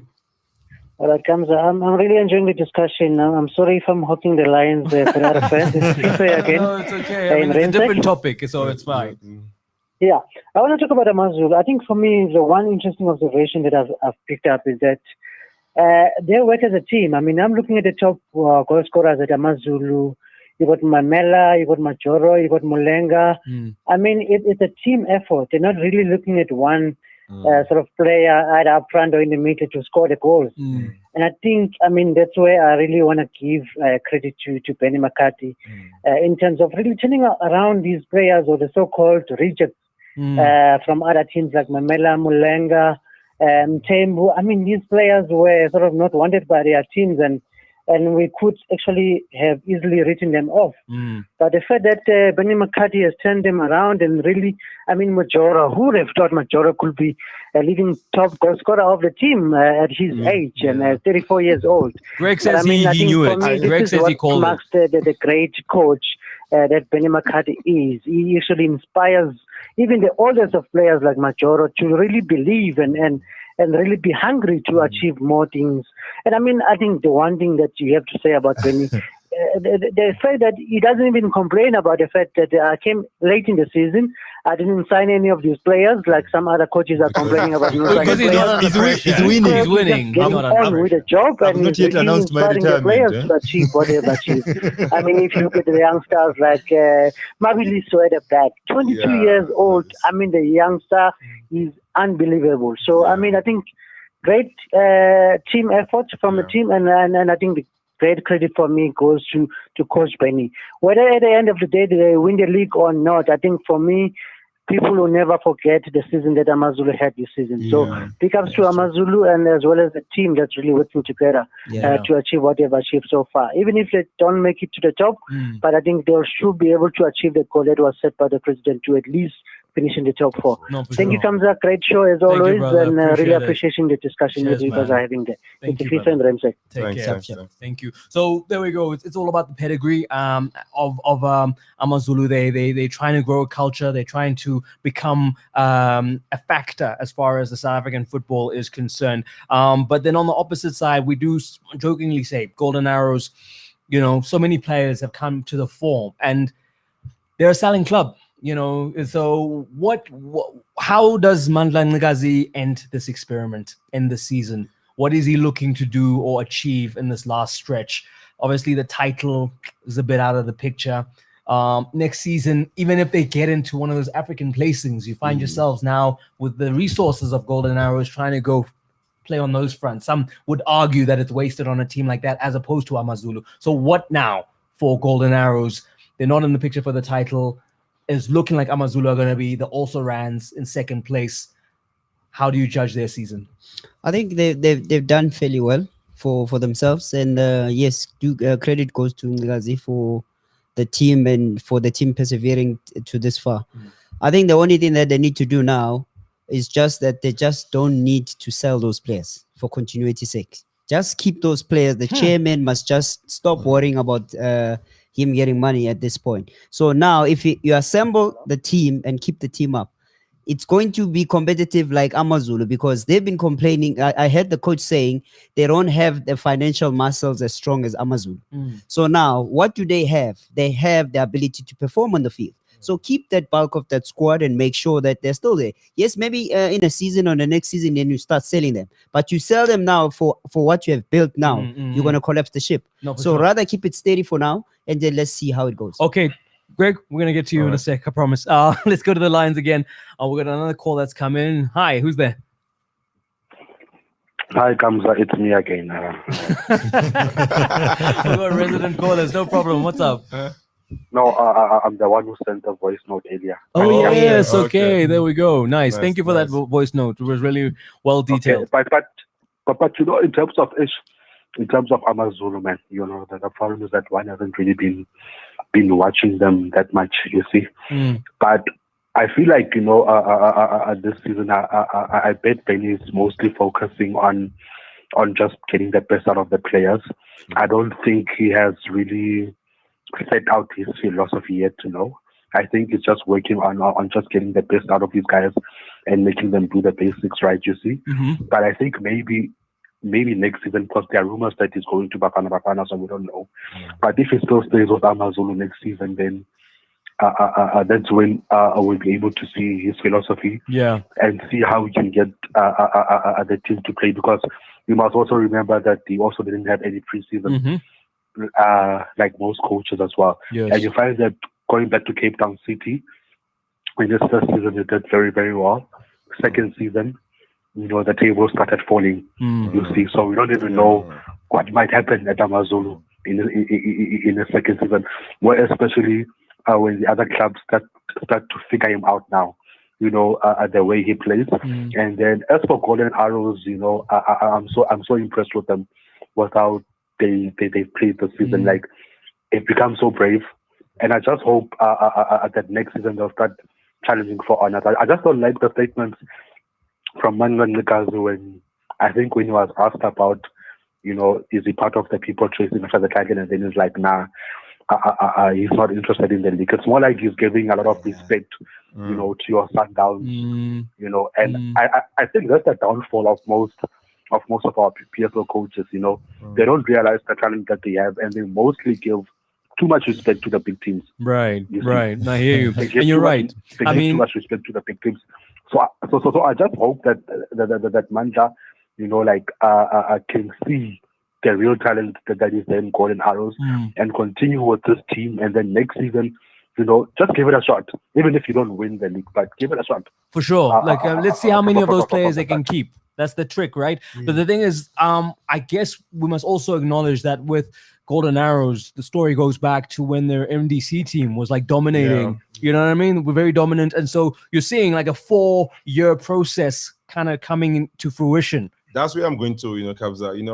I heard Kevin saying that, no, you need to, Golden Arrows need to keep the bunch of the players in terms of, well, they do if they want to mount a challenge. But you see, the problem with there's some teams in the PSL, they have to sell for them to sustain. Because I don't agree with that. No, you have to. You have to sell. I don't agree. Because you know what? With the run that they have. No, not about the run. If you sell all those players, it's not a given. It's not about the run, Kelvin. No. You need to balance the book. In terms of, you have sponsor, but not the same the way Sundowns, Pirate, Chiefs, or that team. So for you to have that, opportunity to get the book balance, as Swallows, we came second. Remember, there's a season that Swallows contest with Orlando Pirates to the end. After the season, a lot of players left. You understand, including Gordon Eagleson went to the back. It was the one where he won Coach of the Year that season, and he didn't win the league. That's coming up. So you left all the profits with all the players. Majority of the players they left because you see you have to because it's not a must. No. Because to balance the Calvin, he's forgetting to tell us that they did that, which is okay as he's explaining. But they were relegated the season after. Yes. Okay. There we go. Exactly. That's what happens. We're just gonna go back to our caller, guys. It's a different caller. Caller come in. Yeah, no, for sure. So because another caller in. What happens is if the players. Tim, we got someone joining us. Wants to join the discussion. Muzaro from Eteguin. Hey, Muzaro, Gunjan. Yeah, no, I'm alright. No, cool. Thank you. What's on your mind? What would you like to add to the conversation? Yeah. I'd like to agree with Greg. With the factor of saying like Golden Arrows has to sell players. They've been selling players ever since they've been on PSL, and it has been basically one of their major struggles, and it has frustrated a lot of the coaches. Yes, where they've started to develop a winning team, and then with their chairman Umantu having a friendship with Ukoza, they start taking players.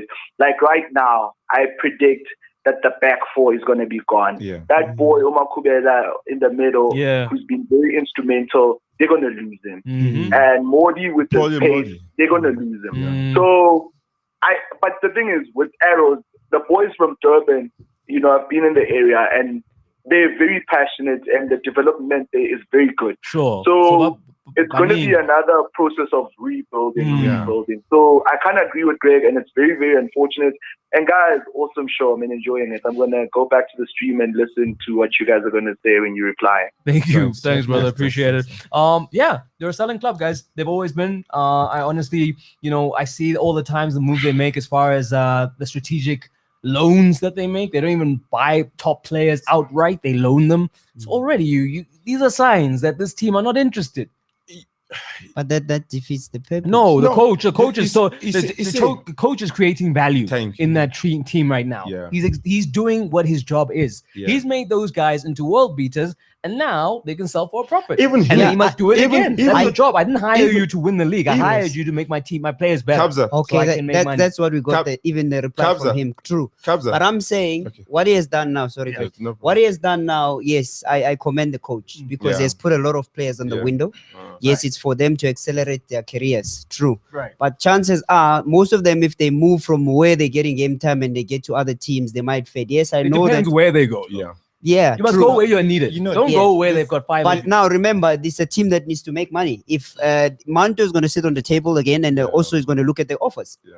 it's not about you now. It's about the chairman, what he wants to get from those teams. Right. So if one team offers 10 million and another offers 2, in terms of you going to play or you're not going to play, that doesn't matter. The chairman will say, let's go where there's 10 million because they are a club that wants to make money. So that's the is that agreement how it they works? did. Though, like, You know, is a yeah, player's no. hand so tied that you can't? Once you sign a contract, you belong to somebody else. Yeah. So even when they want to move you on, Yeah, you have go no say there. as to where you're going. You You go have- where you are instructed. Where players make a mistake Mm. is when they're under contract and their agents are trying to force a transfer, Yes. Yeah. and then they create problems for the players. Yeah. The players need to understand that once you have got a contract, you are the mercy of the owner of the club. Mm. So you need to approach them Mm. with humanity, Mm. humility, and speak to them. Mm. And then Ask for blessings, and yeah. then you can go. Right. The issue of like a team wants me, I have to go. That's where most owners will say, okay, let's see what will happen, Mm. and then that deal fails. You through. never go anywhere. So when it Yeah. comes to Golden Arrows selling, look, you can't be a through businessman. Tottenham is one of those. You can sell one or two, Mm. but keep the spine of the Wholesale. team. Yo. Team, there's no way you need to sustain the team. You not sell. No, Even Wholesale, you have to. No. Because you see, Wholesale, Greg. see, this let me is tell a you. club that produced the But MDC. wholesale. You see, I'm Sundance. Okay, I want this player. Yeah. I want this player. Yeah. There's no way No, you there is can a say I don't way. want. No. How do you want to say? No. I give you No. a player you get from MDC. My friend. A player you get from MDC without any, you didn't pay anything. You just Well, you just- paid in developing. developing. Yes, yeah, Now you paid. Sundance, You do, yeah. Sundance A want lot, to give you, in fact. Sundance You want see. to give you 6 million or want to And- give you 10 and who million. tells You say you- no. and who I'm tells okay. you- No, keep your money. who I tells don't you- want. I want to Exactly. develop. I want this. Who I want to tells win the you- league. Who tells you But at that moment that I need your 6 million? No, I may not, no. Because we know I clubs. may not need it. No, Let no, me tell no. you- We know clubs No, that need listen. money. And the thing Let's is, be honest. you always add value on I that was player. at Celtic. No, I was at leave Celtic. Celtic out of this. No. Why are you bringing Celtic? It's business. Let's hear this It's example. business. No. It's business. Celtic is a selling team. No, too. it's business. Greg, No. let's hear the example. No. I want to hear Tim's It's example. business. Okay. Yeah. All the money was put on the table. Yeah. Said Timothy, we want you. Yeah. Jimmy Augusti says, oh, my dead body, I'll never sell Timothy. And the deal didn't go through. Simple. Yeah, but This, because it's not about the money they are putting on the table. Timothy. Because the owner of the team is saying, listen, I want a competitive team. I don't know. Tim, I'll sell with it. COVID, So, the problem there's is so many things. No. COVID is one of No, them. we The agree. economy. The I don't issue is think they're gonna. The issue is Yeah. when you perform like second on the log, Mm. how Yeah. much money do you get? You get close. You get close to. Your you get grant 8 also million. goes up. Yeah. 8 million. Yeah. Your grant also goes You up. understand? million. And Because then 10 million is you've got the grant. Mm. Now it's talking about the MDC players, Yeah. development players. Mm. Now, if I keep my player for one more season, it means the value doubles. Yes, that's what I was trying to say. So it How means are I'll you make sure? it- No, How are you what if sure he has a that bad players- season the How are next you season? sure that players going to be performing next see, other season? This is what I'm saying. You are trying to say he's a once-off player. so he must just go. It doesn't No, work just like sell that. him. Team. When you're at Celtic, Lukovic is when an you- example of that. Team, I've always told you. He's worth less now than he was last I've already But said. because of injuries, I've already said. injuries also. I've already said. put purpose first before money. Yeah. Now, once you identify your goal, the ultimate goal is not to sell your best players. Yeah. But you'll get an offer that is tempting. That you can sell one player. You buy Peter, you sell Peter. The money from Peter will buy another 5 close to Peter. That's business. You can't make that decision and do that. When you are playing for Celtic, Augustine, they have a lot of Celtic have a lot of sponsors that time. You remember? No, Celtic, we didn't have sponsors. No, No. Celtic, we have MTN. Let me tell you something about Celtic. MTN. No. He tried. MTN was there. No. He tried to pull a deal with Vodacom. Yeah. Let me tell you, with Celtic, Okay. it was the Jimmy Augusti family that was almost running the. For me, team. The team. If a team wants so you, what they were saying. Let me tell you something about some of these teams. They will say we are not selling the local team. Cape Town they might, but honestly, I think that. Let me just conclude my point. There's teams in the PSL that need to sell players to sustain that club. Period. I don't disagree with that. That's a fact. That's a fact. You see, and you see, some teams that they know how to produce players in terms of that's their business. That's how they survive. That's their That's business. how they survive. You say if they get close to winning the league, they're not going to change the business model now. You know, they have to. We They have to because the scale of competition. No. Listen. This is what is happening. How have the big teams been sustaining themselves? You understand? They pull the best players from these teams. Yeah. They give them the money to run the team. Yeah. They suffocate them. They can even afford to say, if you don't sell us this player, we won't do business with you anymore. Yeah. Threaten. And this small team will release that player to keep that relationship going because it's business. Yeah. Right. But now you're looking at a team like Amazon at this moment in time. Your 10 million may not make sense to the owner of the team now. Oh, talking about Amazon or... No, we don't know about I'm just giving you an example. Okay, I'm even giving an example of Golden Arrows because they have performed so well. They're going to get money for finishing second or third. Sponsors are going to be interested. This is Quazon at all. They can pull some sponsors in. I don't know. So I don't sell 1 or 2 players. Not wholesale change. Oh, guys. 1 or 2 players. Wholesale. And get from the MDC to fill those players and still be competitive. That's a sustainable business model. It's cheaper to maintain that way than fighting litigation. It's cheaper for me to sell the good players to sustain my team than to say, okay, keep your 6 million. I'm going to keep this player. How are you sure the following season that player will perform this? So this is you now, Greg, saying before the purpose there's money. Sorry? This is you saying now before the purpose there's money. You go for money first before the purpose. The team as a player, if Sundance come to me or Sundance come to my team and say, I want to buy me, I will tell it, sell me. I go there and stay on the bench. I will go for the money. As a player, you need money to sustain. But as a club, you need money to sustain. I'm the owner of the team, and you have got a 5-year contract. Contract is just a paper. No, but you can't destroy it. That's illegal. No, it's fine. It's paper, but it's admissible. It's just paper. It's fine, but it's admissible. You have signed it. You are owned. You have now sold your rights to them, to somebody else. You are owned. You are somebody's property asset for 2 years. So they're going to trade you. They're going to trade you for what they consider of value. Now you have to recognize that. The moment you come, no, you sell me what?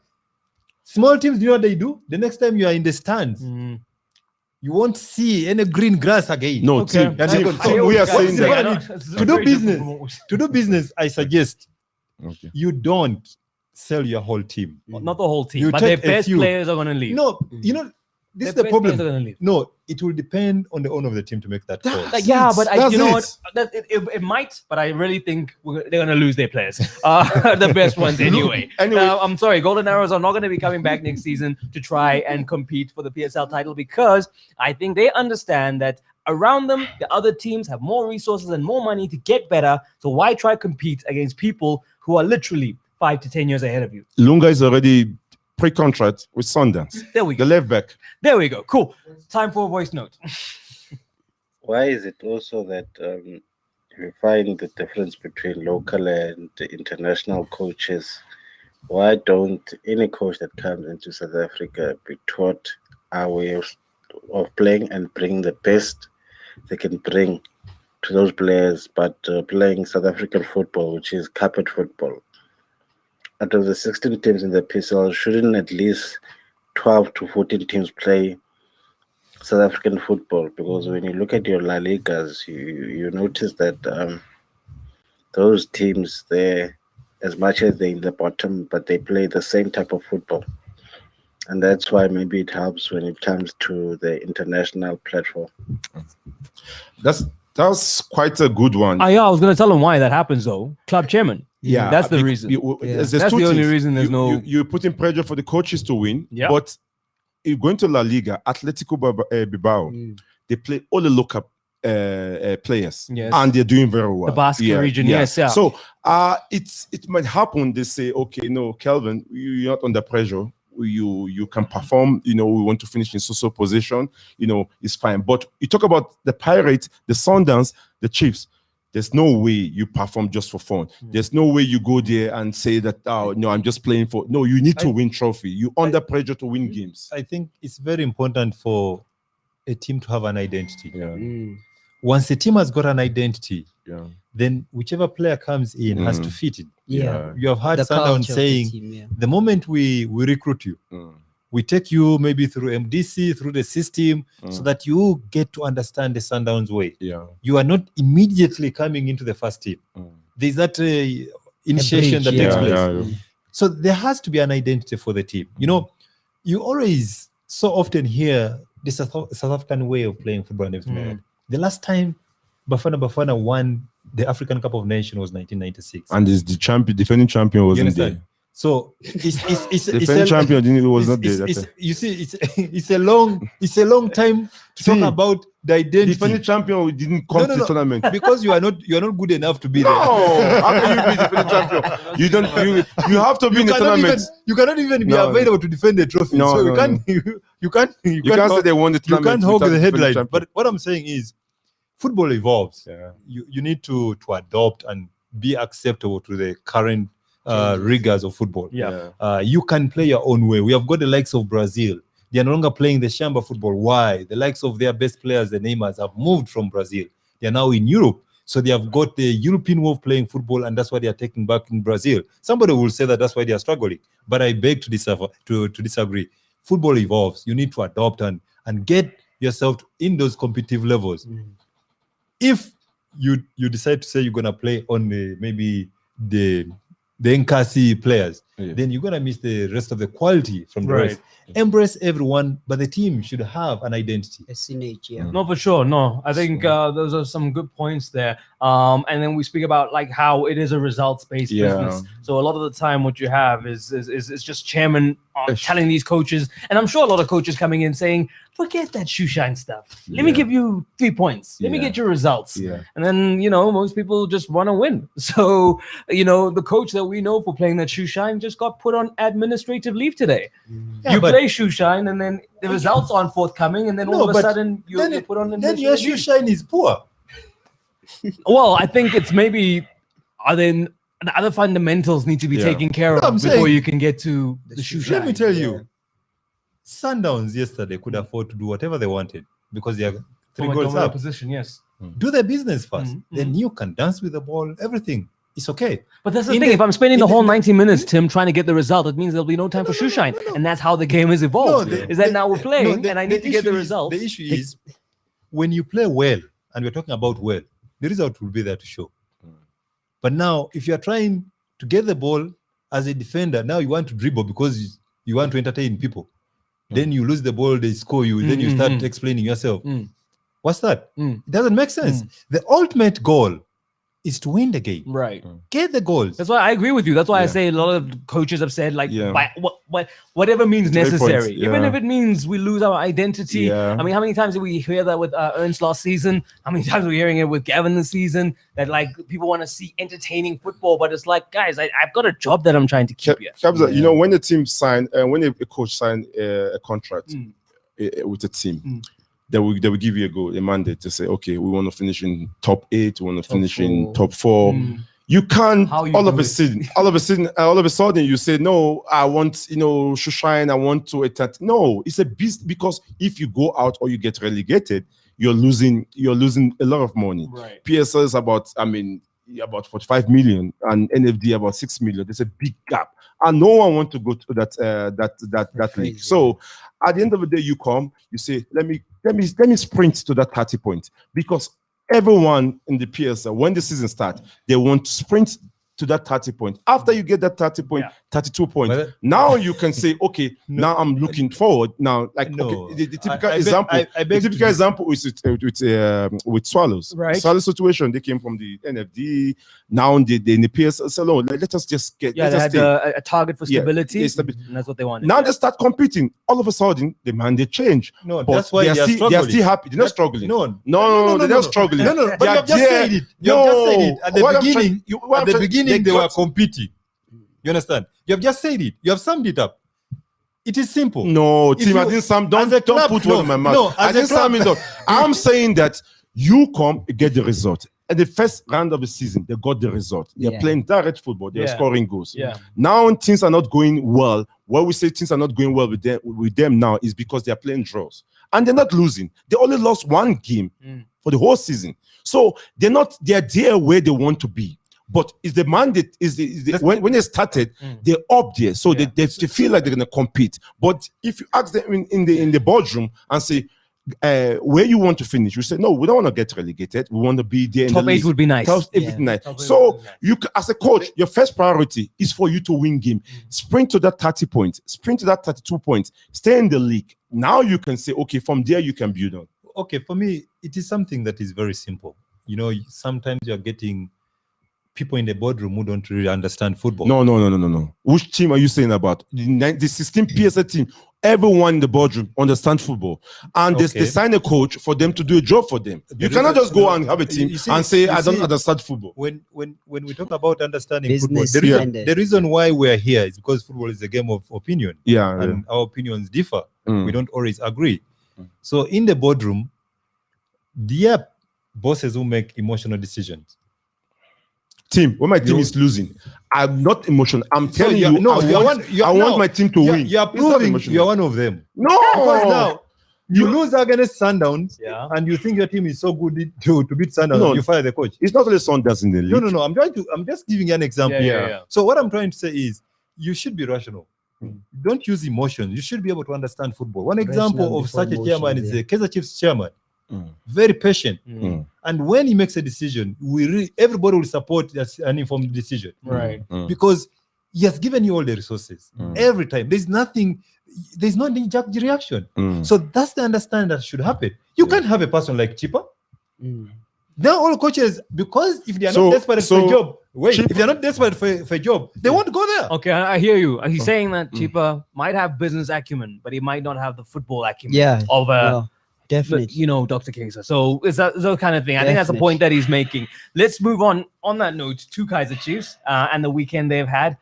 Once again, you know, they go from being up here to when it's just a basic, simple mission that needs to be carried out of more of the same, then there's a struggle. You know, and I think obviously, you know, Gavin Hunt and Tim, he's speaking the language that I'm sure as defenders you like, is that it all starts at the beginning. He says our defense always leaves it to the last guys. We leave it to the guys at the back, by which point it's too late. And we need it to start up front. And that's something he says has been missing. Couple that with the fact that he wants to do a whole overhaul of the team and bring in fresh faces and change things around. Is this a concession that he's saying I just don't have the tools to do what I need to do here? No, I think it's quite an emotional outburst. Say you want to have a whole overhaul of the team. The same players. You don't think Chiefs needs it? I mean, there's a core of the youngsters that are there that you want to keep, obviously, but you don't think there's a regeneration? There's need to add players, the playing personnel, but not an overhaul. So when you say add, are you saying that no one should leave? No, there are players that are going to leave. There are some that should leave. Yes. You understand? But you can't have a whole 15 players. No, you're going to dismantle what you have built. The same players have contributed to where they are in the CAF Champions League. Now, when you bring in youngsters, those who are coming, it also means that they can be transitioned into better players, so that when they finally give way, you have a well-established team. Right. Now, if you do whole changes. My fear is next season we shall have the same reports. They are not getting. They need time to get to understand each other. Yeah. And you still have the same cycle. So what is important is identify the areas that you need. Yes, it's disappointing. This is a big team, Chiefs. They are used to winning trophies. It has been so long. Yeah. They need to win trophies. That's a fact. But they rather pay the price that you have already paid and reap later than jump the gun at this moment in time. List 15, bring in others who are going to find that jersey very heavy because it's very heavy. Yeah. The Kaizer Chiefs jersey is heavy. Even when you walk in the mall, you will feel the jersey on you. So if you're not delivering, it becomes a problem. So that understanding is crucial. Those players understand the heaviness of that jersey. Yeah. They need a few additions to make that team play. They're not. If you look at how Gavin Hunt has assembled that team, structure-wise, they look organized. Yes, there are those moments when they concede those goals and everything, it looks so bad. But if you look at their fighting spirit, their coordination in these few games, that is not his team. No, he find the team there. That's the so problem. he find that team there. No, so he need to get his players. When you're That is not his team. When you're a coach, that becomes your team. No, Of course, he took it. Kabza, I'm sure he said to the chairman Kabza, when he took it Kabza. that I want to be able to put my fingerprint No, on it. no. He took it knowingly. I hear that, but he's saying that. Listen, Kabza, yeah. You cannot marry your wife. No, leave a wife issue. No. You cannot marry your, and then you turn around and say it's not mine. No. Why? No, that's the same. No, That's it's the same. Why? That's not the same. No. Gavin, let me tell you something. We very well know how many games last season when we knew that Chiefs won't be able to sign players. We know that Chiefs was not going to sign players. Yeah. That was a fact. Right. And then he signed knowing that. Yes. It's not new. Yes.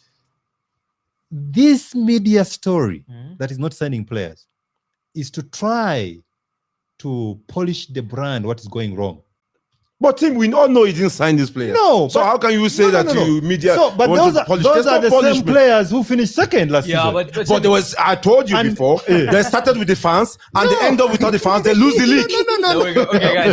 Hold on. Belila is joining us, huh? Oh, it's not Belila. It's a caller. Who's on the line?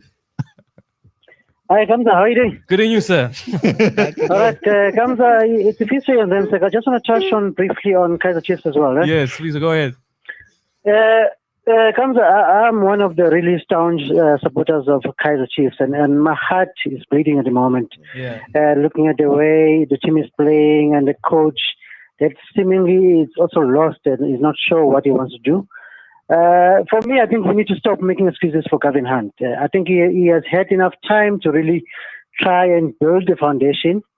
This season, with the youngsters that came in, despite the fact that yes, some of the players are getting older, like Asante Parker, but I think with the fact that yes, we didn't sign any players, but we did promote some players from the reserve team, which fortunately have really come in well and really did well for the team. I mean, if you look at the likes of Nobo, Mashiane, there's Macheke, those players have really come in and stabilized the team.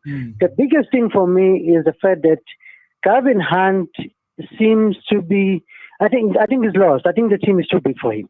Honestly, I think for me, Chiefs took a very big gamble, and I think for me, the risk is really, the gamble didn't work out well. I think we need to cut our losses as Kaizer Chiefs, unfortunately. And really, I mean, look at the new coach that can really come in and build a brand going forward and get results. Because for me, the fact that Gavin Hunt is having excuses each and every game about the ban, this and that. I mean, why do you have 29 players in a team and only you keep playing the same players that are making mistakes week in, week out at the back? You're playing Matoho, whether he makes a mistake against Cape Town City, whether he makes a mistake against Celtic, it's the same thing week in, week out. The goal against Sundowns, it was Matoho that went to close space and then he missed it. And you look at how he runs towards the back to try and cover. It's like he's not even interested, he doesn't care. But the fact is, Gavin Hunt is going to come back the following week and put the same players in the starting lineup.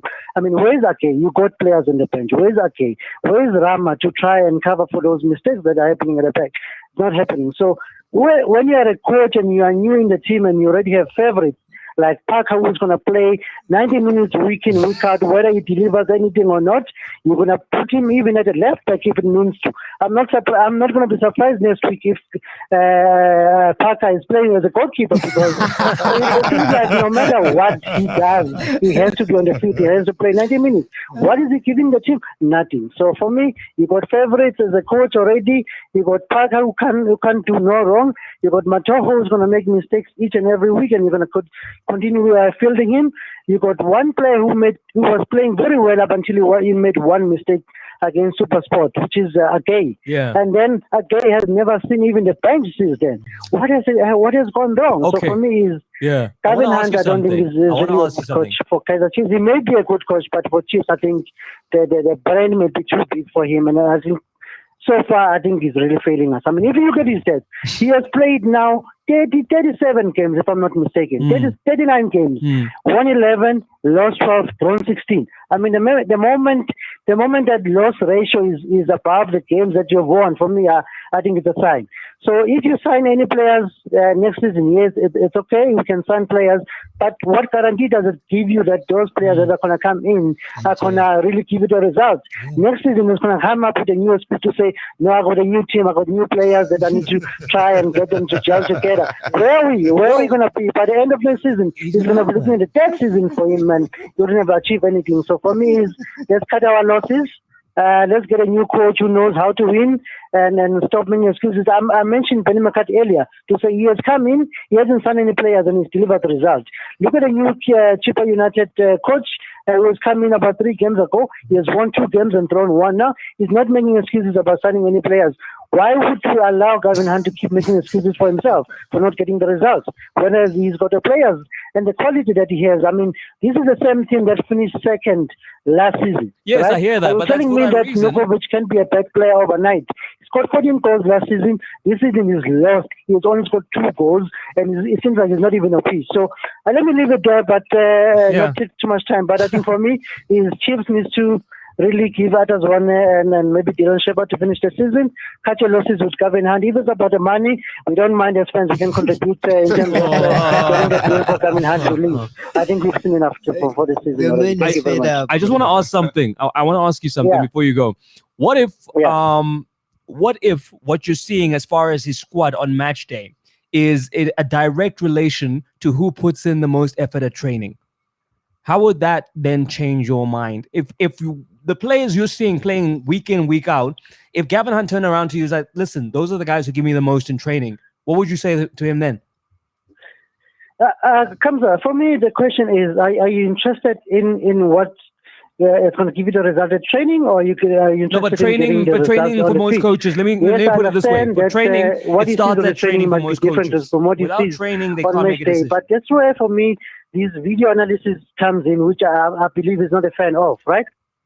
That's where it comes in. Where you need to analyze each and every game that you have played and see what has gone wrong. Even Matoho, for the last 5 games, is giving you no results, and he's making mistakes each and every game. I mean, what more do you want to see? Yes, he's playing well at training. He's not coming through on the match day. So why continue fielding him if he's not giving the results? Because his backup is not coming through at training.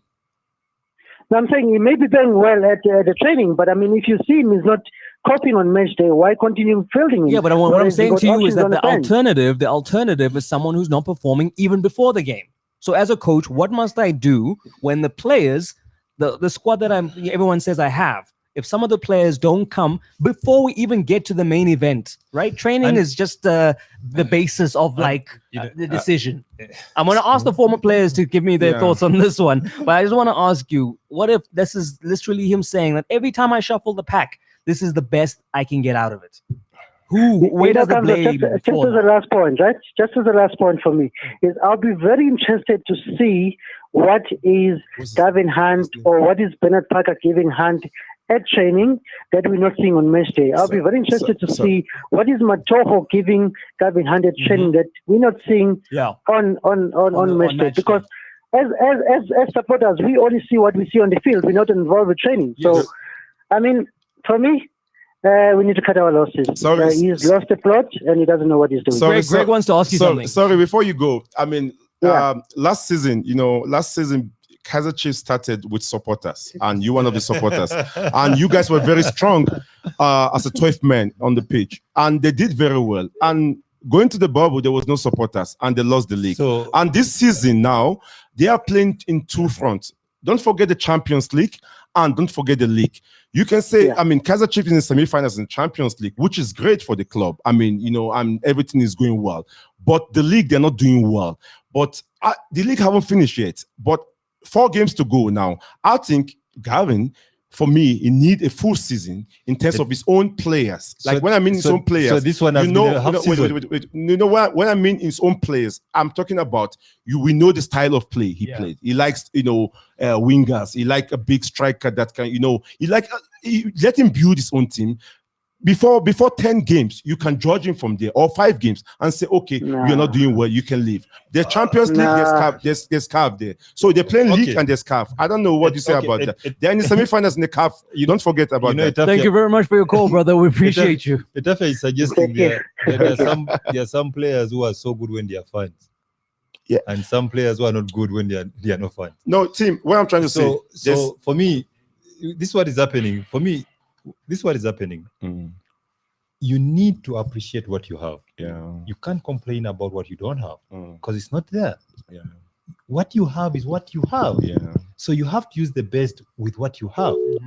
Make sure they are good to sustain you until such a time when you have got the resources and the time to hire what you need. You cannot sing the same song all over again. So it's important.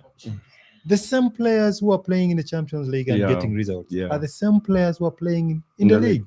So how do you manage to get better results, improve your standing, and then get in there? You understand? This is my team. We lose together, we win together. Simple as that. He said that this is my team. After games, he always say that. He says, I'm impressed with the team. He says the team is giving effort. Yes. The players are giving effort. We can't fault them for that. Yes. It's just the result is not coming. Right. We mustn't forget, as I said earlier, Champions League is there. Semi-finals. Kaiser Chiefs in Champions League semi-finals for the first time for a very long time. Right. And the season they nearly won the league, which was last season, they were just playing only the league. So you can and he didn't sign all the Kaiser Chiefs is a team in the league now. They didn't sign any players. Every other team reinforced. You cannot wait. Team. Every other team reinforced.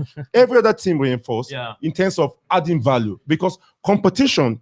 Kabza, when in any team, when you have somebody that give you that push, you improve your game. For sure. But when there's nobody, and you know the door is closed and no one else is coming in, you understand. So let's give him a season and say, okay, buy your players, compete with these players, and let's take it up. We want to be honest. In this discussion. Yes. Coach Gavin Hand has not had a half season compared to Benny. Let's talk. No, I'm just asking. Yeah, no, he hasn't. You're right. He's had a full season. So, but when you look at Amazul, there's a difference, right? Are they playing CAF Champions League? No. Are they playing CAF Champions League? Are they traveling? Are they traveling all over the whole continent and come back? Is there a difference? There's a difference. Because you travel to Angola, you travel to Cameroon. There's a difference. No. Is there a difference in the Amazul team? Because they are playing only one. They're out of the cup. They're only facing the PSL. We are not. I'm not asking. Champions League. I'm not asking how many competitions are they partaking themselves in. I'm asking, is there a difference with the Amazul team? Because I'm not asking why for the reason why. Why there's why? Yes or no? I think you want for the reason. I'm just asking something simple. From the time Benny took over Amazul team, is there a difference in that team? There's a difference. That's what the second on the log. So, if there's a difference, whose footprints are on that team? They're not playing CAF Champions League. No. I'll play this game with you, Tim. It's a Benny's footprint. Yes. Simple. So we are saying, with the players that Benny inherited, he has used them. Actually, some. It has been like old wine, like the Majoros. Now they are testing better. And they are delivering. Yeah, but Tim, what if he found players that are more suited to what he's trying to do? No, they are not. No. No. They're not playing Champions League. No. It's simple. No. They're not traveling like Pirates. The excuse we give our Pirates against Sundowns. Pirates came a day before. They slept at the airport. If we want it's a big difference. If Pirates rested, rested 2 days before that. But that's I what think their it's- own doing. Yeah, I mean, that's their own doing. Yeah, but that's their own doing. that's what I'm trying to say. Amazulu, they're only facing the league now. You see, we have some things that are interesting. If we go into that discussion of they slept on the airport and everything, Sundowns has been sleeping on the airport for so many years, For sure, winning the league. Yes. So that does not hold water. If we want to help diagnose this problem and find a solution, and pure solution is, if Matao is your player, make him good. You're the coach. Make him good. Position, yeah. Okay. Pair him up Anyway, with the guys, next Belly is joining us on the phone. I think he's been holding on. Belly. Legas Unjan. No, I'm good, my guy. Welcome to the show. Yes, Thanks no, for joining I'm us. watching Egyptian Premier League here. Okay. Al Ahly. Nice life. Yeah. Yeah. Putting on the jersey. No, and thank you for also doing some moderation there in the chat. I'm watching serious football. I'm watching serious football. Serious football. No. PSL is serious football as well. Make no mistake. Make no mistake. You're just watching the other serious football. So I'm just telling you, I'm not watching EPL. No, I'm watching. Oh yeah. I'm not watching La Liga. I'm watching African football. African football. No. Something that brings food on our tables. You know what I mean? I hear you, brother. We know you. We know you for that. We want to find out what's the latest now. About obviously, we're hearing all sorts of murmurs about the Bafana situation. Uguti, that it was Queiroz, and then he had crazy demands, and then they went looking for Benny, and then it just seems like they've put out feelers. Let me ask you, when you've been discussing Chiefs all along, and then when you bring me on, you don't know some Chiefs. Yeah. Oh, okay. So you also had your 2 cents about Chiefs. What do you want to say about Chiefs, Philip? No, I think for me, the point around Chiefs is that Kaizer Chiefs, this is their 4th coach in a space of 3 years. You know, and never Kaizer Chiefs has been a team like this. You know, changing coaches like this. The last 2 coaches, the Chiefs couldn't finish their terms, and this has never happened in a very long time in Chiefs. You know, especially under the stewardship of Ndate Mtaung. It tells you that there's something wrong in how the club is doing. Right. And even this coach, Gavin, I think also I don't see him being there the way things are happening at the beginning of next season. So that means that Chiefs in 3 years would have made 5 coaching changes. It's insane. And if you keep on changing the coaches, it means that there's nothing wrong with the coaches. It's the system itself. Yeah, You know you're what I right. mean? No, you're right. It's The the more system coaches itself. you fire, the more it exposes the club as to something Exactly, must be wrong there. Can't be all exactly. these coaches. Yes. And I think Chiefs fans have got into a stage where they also how can I put it? I've been listening to some of the callers. They're defending mediocrity, you know, because people are saying, why is Gavin playing so and so? He's got no one else to play. And the players that they're saying, why don't you try to? He's tried it. He's tried all of them, you know. And also, even Gavin is not an angel here. You know, he's not a saint. Yes. You know what I mean? Yes, That's what no, I'm I hear saying. you. I hear He's you. not a saint. Yeah, he's not a saint. We know that he falls short on other areas. And I think that is what is important. If Gavin doesn't come back next season, it will not just be a matter of only results. It will also be about the processes. Because we know that at big clubs, processes are key. Yeah. You know, and I think that's also where he'll also admit that he's fell short, or maybe he doesn't agree with how. What processes do you think are frustrating him, Stavich? Processes. You know. I mean, you've had the coach. He's very cryptic. Yes, he's very cryptic when he speaks. What are the processes? Yeah. But I think when I mean the press conferences that we've attended, and also when you just listen I think he's had enough as well. Already. Usuti. Already. No, just judging from a distance. You know what I mean? He doesn't seem settled. You're right. Yeah. No. Yeah. But I think it's important here because also remember this is a club that has not been investing properly in talent over the past few seasons, and this has came back to haunt them. Sure. You know. Sure. Because the problem is not really about the transfer ban, but it's because before the transfer ban was there, the club was not refreshing the squad. Well enough. Yes. You know what I mean? I hear you. So I just feel that sometimes people need to be honest about this thing. I hear you. I hear you. No. Because I see now even Chiefs fans looking forward to next season. You must ask yourself how many times has Chiefs at the end of the season apologized? Will do an overhaul. Or apologize for how things have gone. You go to the following season. Right. Well, I think it's the same chefs making the same sauce.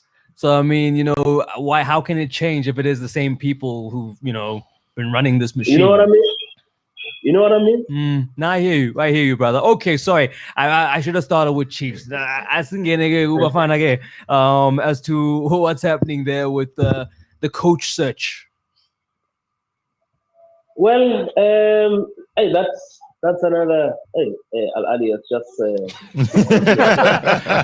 Savage, we don't mind you watching this quality football of yours, but yeah, but the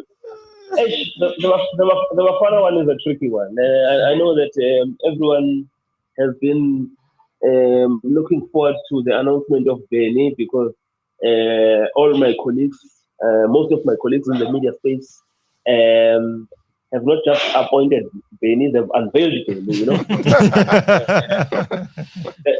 as the coach. But it's not an easy thing just like that because remember Benny is still contracted to Amazon, Yeah.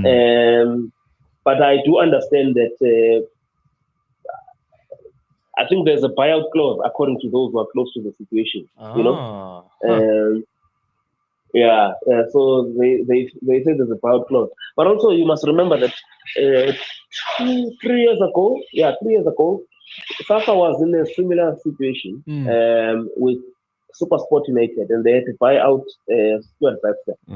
I heard just a few weeks ago that SuperSport is still waiting for that compensation fee for Stuart Baxter. Whoa! Breaking news. So it is a tricky situation. But look, I think judging by how people are looking at it, there is a bit of excitement, but others are feeling that maybe this is not the right move for Benny. Fortunately, today I had an interview with someone close to Benny, Stephen Pina, and it was interesting what he was saying to me. He said, people can say whatever they want to say, but if you're a coach, at any level that you're coaching, the biggest and the ultimate is to coach your country. For sure. But I mean, the thing is, for someone who's trying to get to grips with all this knowledge that he's taking on, having gone overseas, come back, I mean, that irregularity of not being able to coach every day at a club level, doesn't that stifle the development a little bit of a coach? I'm not sure if Adil Sisse will agree with you. But not everyone can be that. No. Ali Sisse moved from not having worked a lot with at level to coach to the under 23, and from there he coached the senior teams. He's one of the most successful coaches. Yes, the success is not to judge it in terms of gold medal, but if we look at Senegal, ever since Ali Cissé took over, and don't tell me that no, because Senegal has got the star players. Remember, you still have to coach them. You still have to bring them together. They have to play as a team, and that's why he is not just having that title of being the first captain to lead the Senegalese Terrain Alliance at the FIFA World Cup. also he took them to the World Cup in 2018. Okay. And very close. Yeah. And also he's got a silver medal at the AFCON. Yeah. He doesn't just have a silver medal as a player. He has a silver medal as a captain, but also as the coach. As a coach. So this is how to look at it. But we also have to be honest that Bailey was not the choice. Obviously, judging by how things have been happening, the first choice was Carlos Queiroz. Sure. And after he went out of the race, down offer, and then Pizzo was also next, and also that one didn't go well. And now I think Bailey was interviewed last week, obviously, and also interviewed was Hugo Bros, the man who won the AFCON 2017 with a second string coming from the national team. Is what said. So I said that the SAFA technical committee will convene again, and then the NEC will also sit on Wednesday. Okay. And as you know, the coaches are appointed and also released, fired by the technical committee, by the NEC.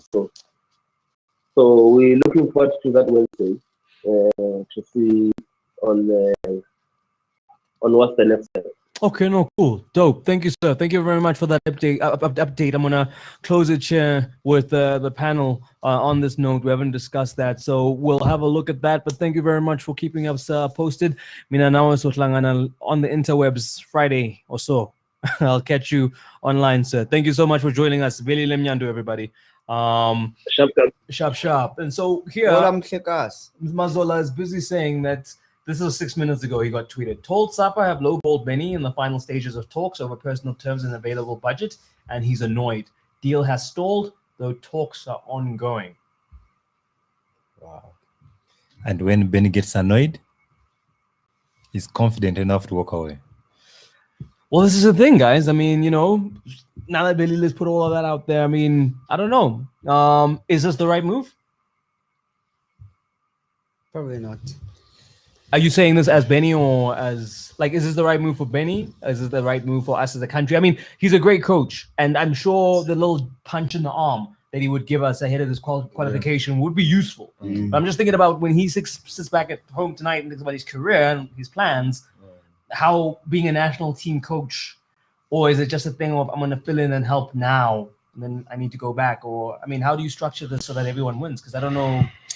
Looking at it, I think he was ambitious to take on this role, to grow his profile as well. At Amazulu? No, for the national team. Yes, knowing that he's doing well at Amazulu and he's well supported, I don't have confidence much on SAFA with the way how they do things in terms of having Benny to have the same atmosphere that he has at the club level. Because the national team is a different space. So if we have to really look at it in hindsight, it's going to be difficult for Benny jumping, because everybody wants to see Benny there because of the result that he's been getting. Yes. So now getting to a national team and club level, I think for me, he still needs to put in some foot in the team, and then up until now is a household brand. I know for him, it could be a sense whereby he just want to grow his profile big, because you coach the national team, he can always explore and go overseas and start coaching from that side. Follow the on the footstep of Pizzo. For me, there's no better time than now for Benny to be the national team coach. One, all South African players will love to play for Benny.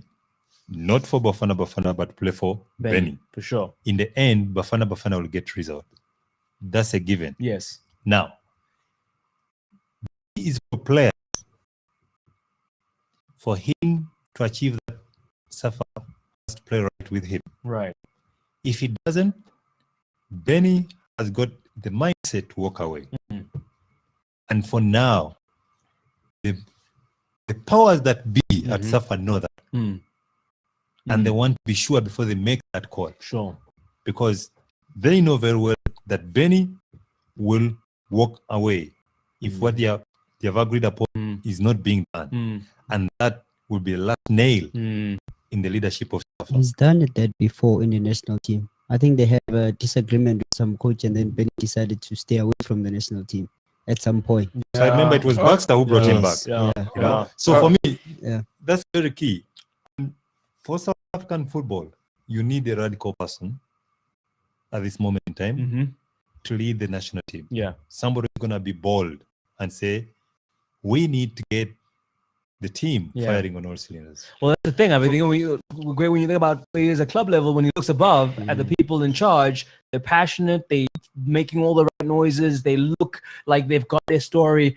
I mean, if you move into the SAFA hot seat and looks up, I'm not sure it's the same picture. You know, definitely, and Benny is a young coach, in terms of how he's building his career now, and Benny needs that everyday grass to home, to smell that grass every day.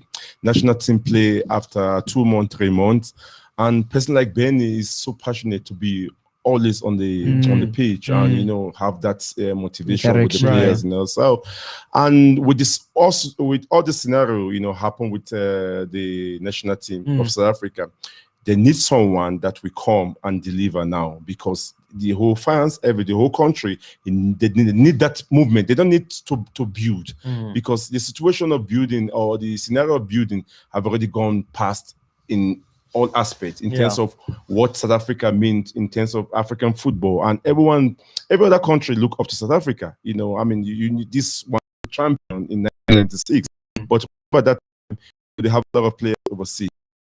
So for me, Benny taking the job now, I think he need to outline his then you need to speak to SAFA, and am I going to qualify the team now right away for the World Cup, or you're gonna give me time to build? Because you cannot do a project like Amazulu project, which, as you say, you have a backing of they say do what you want to do. Yes. We are behind you, and you gotta get that national team, because the same people, everyone is saying Benny. As Kevin say now, you lose one game.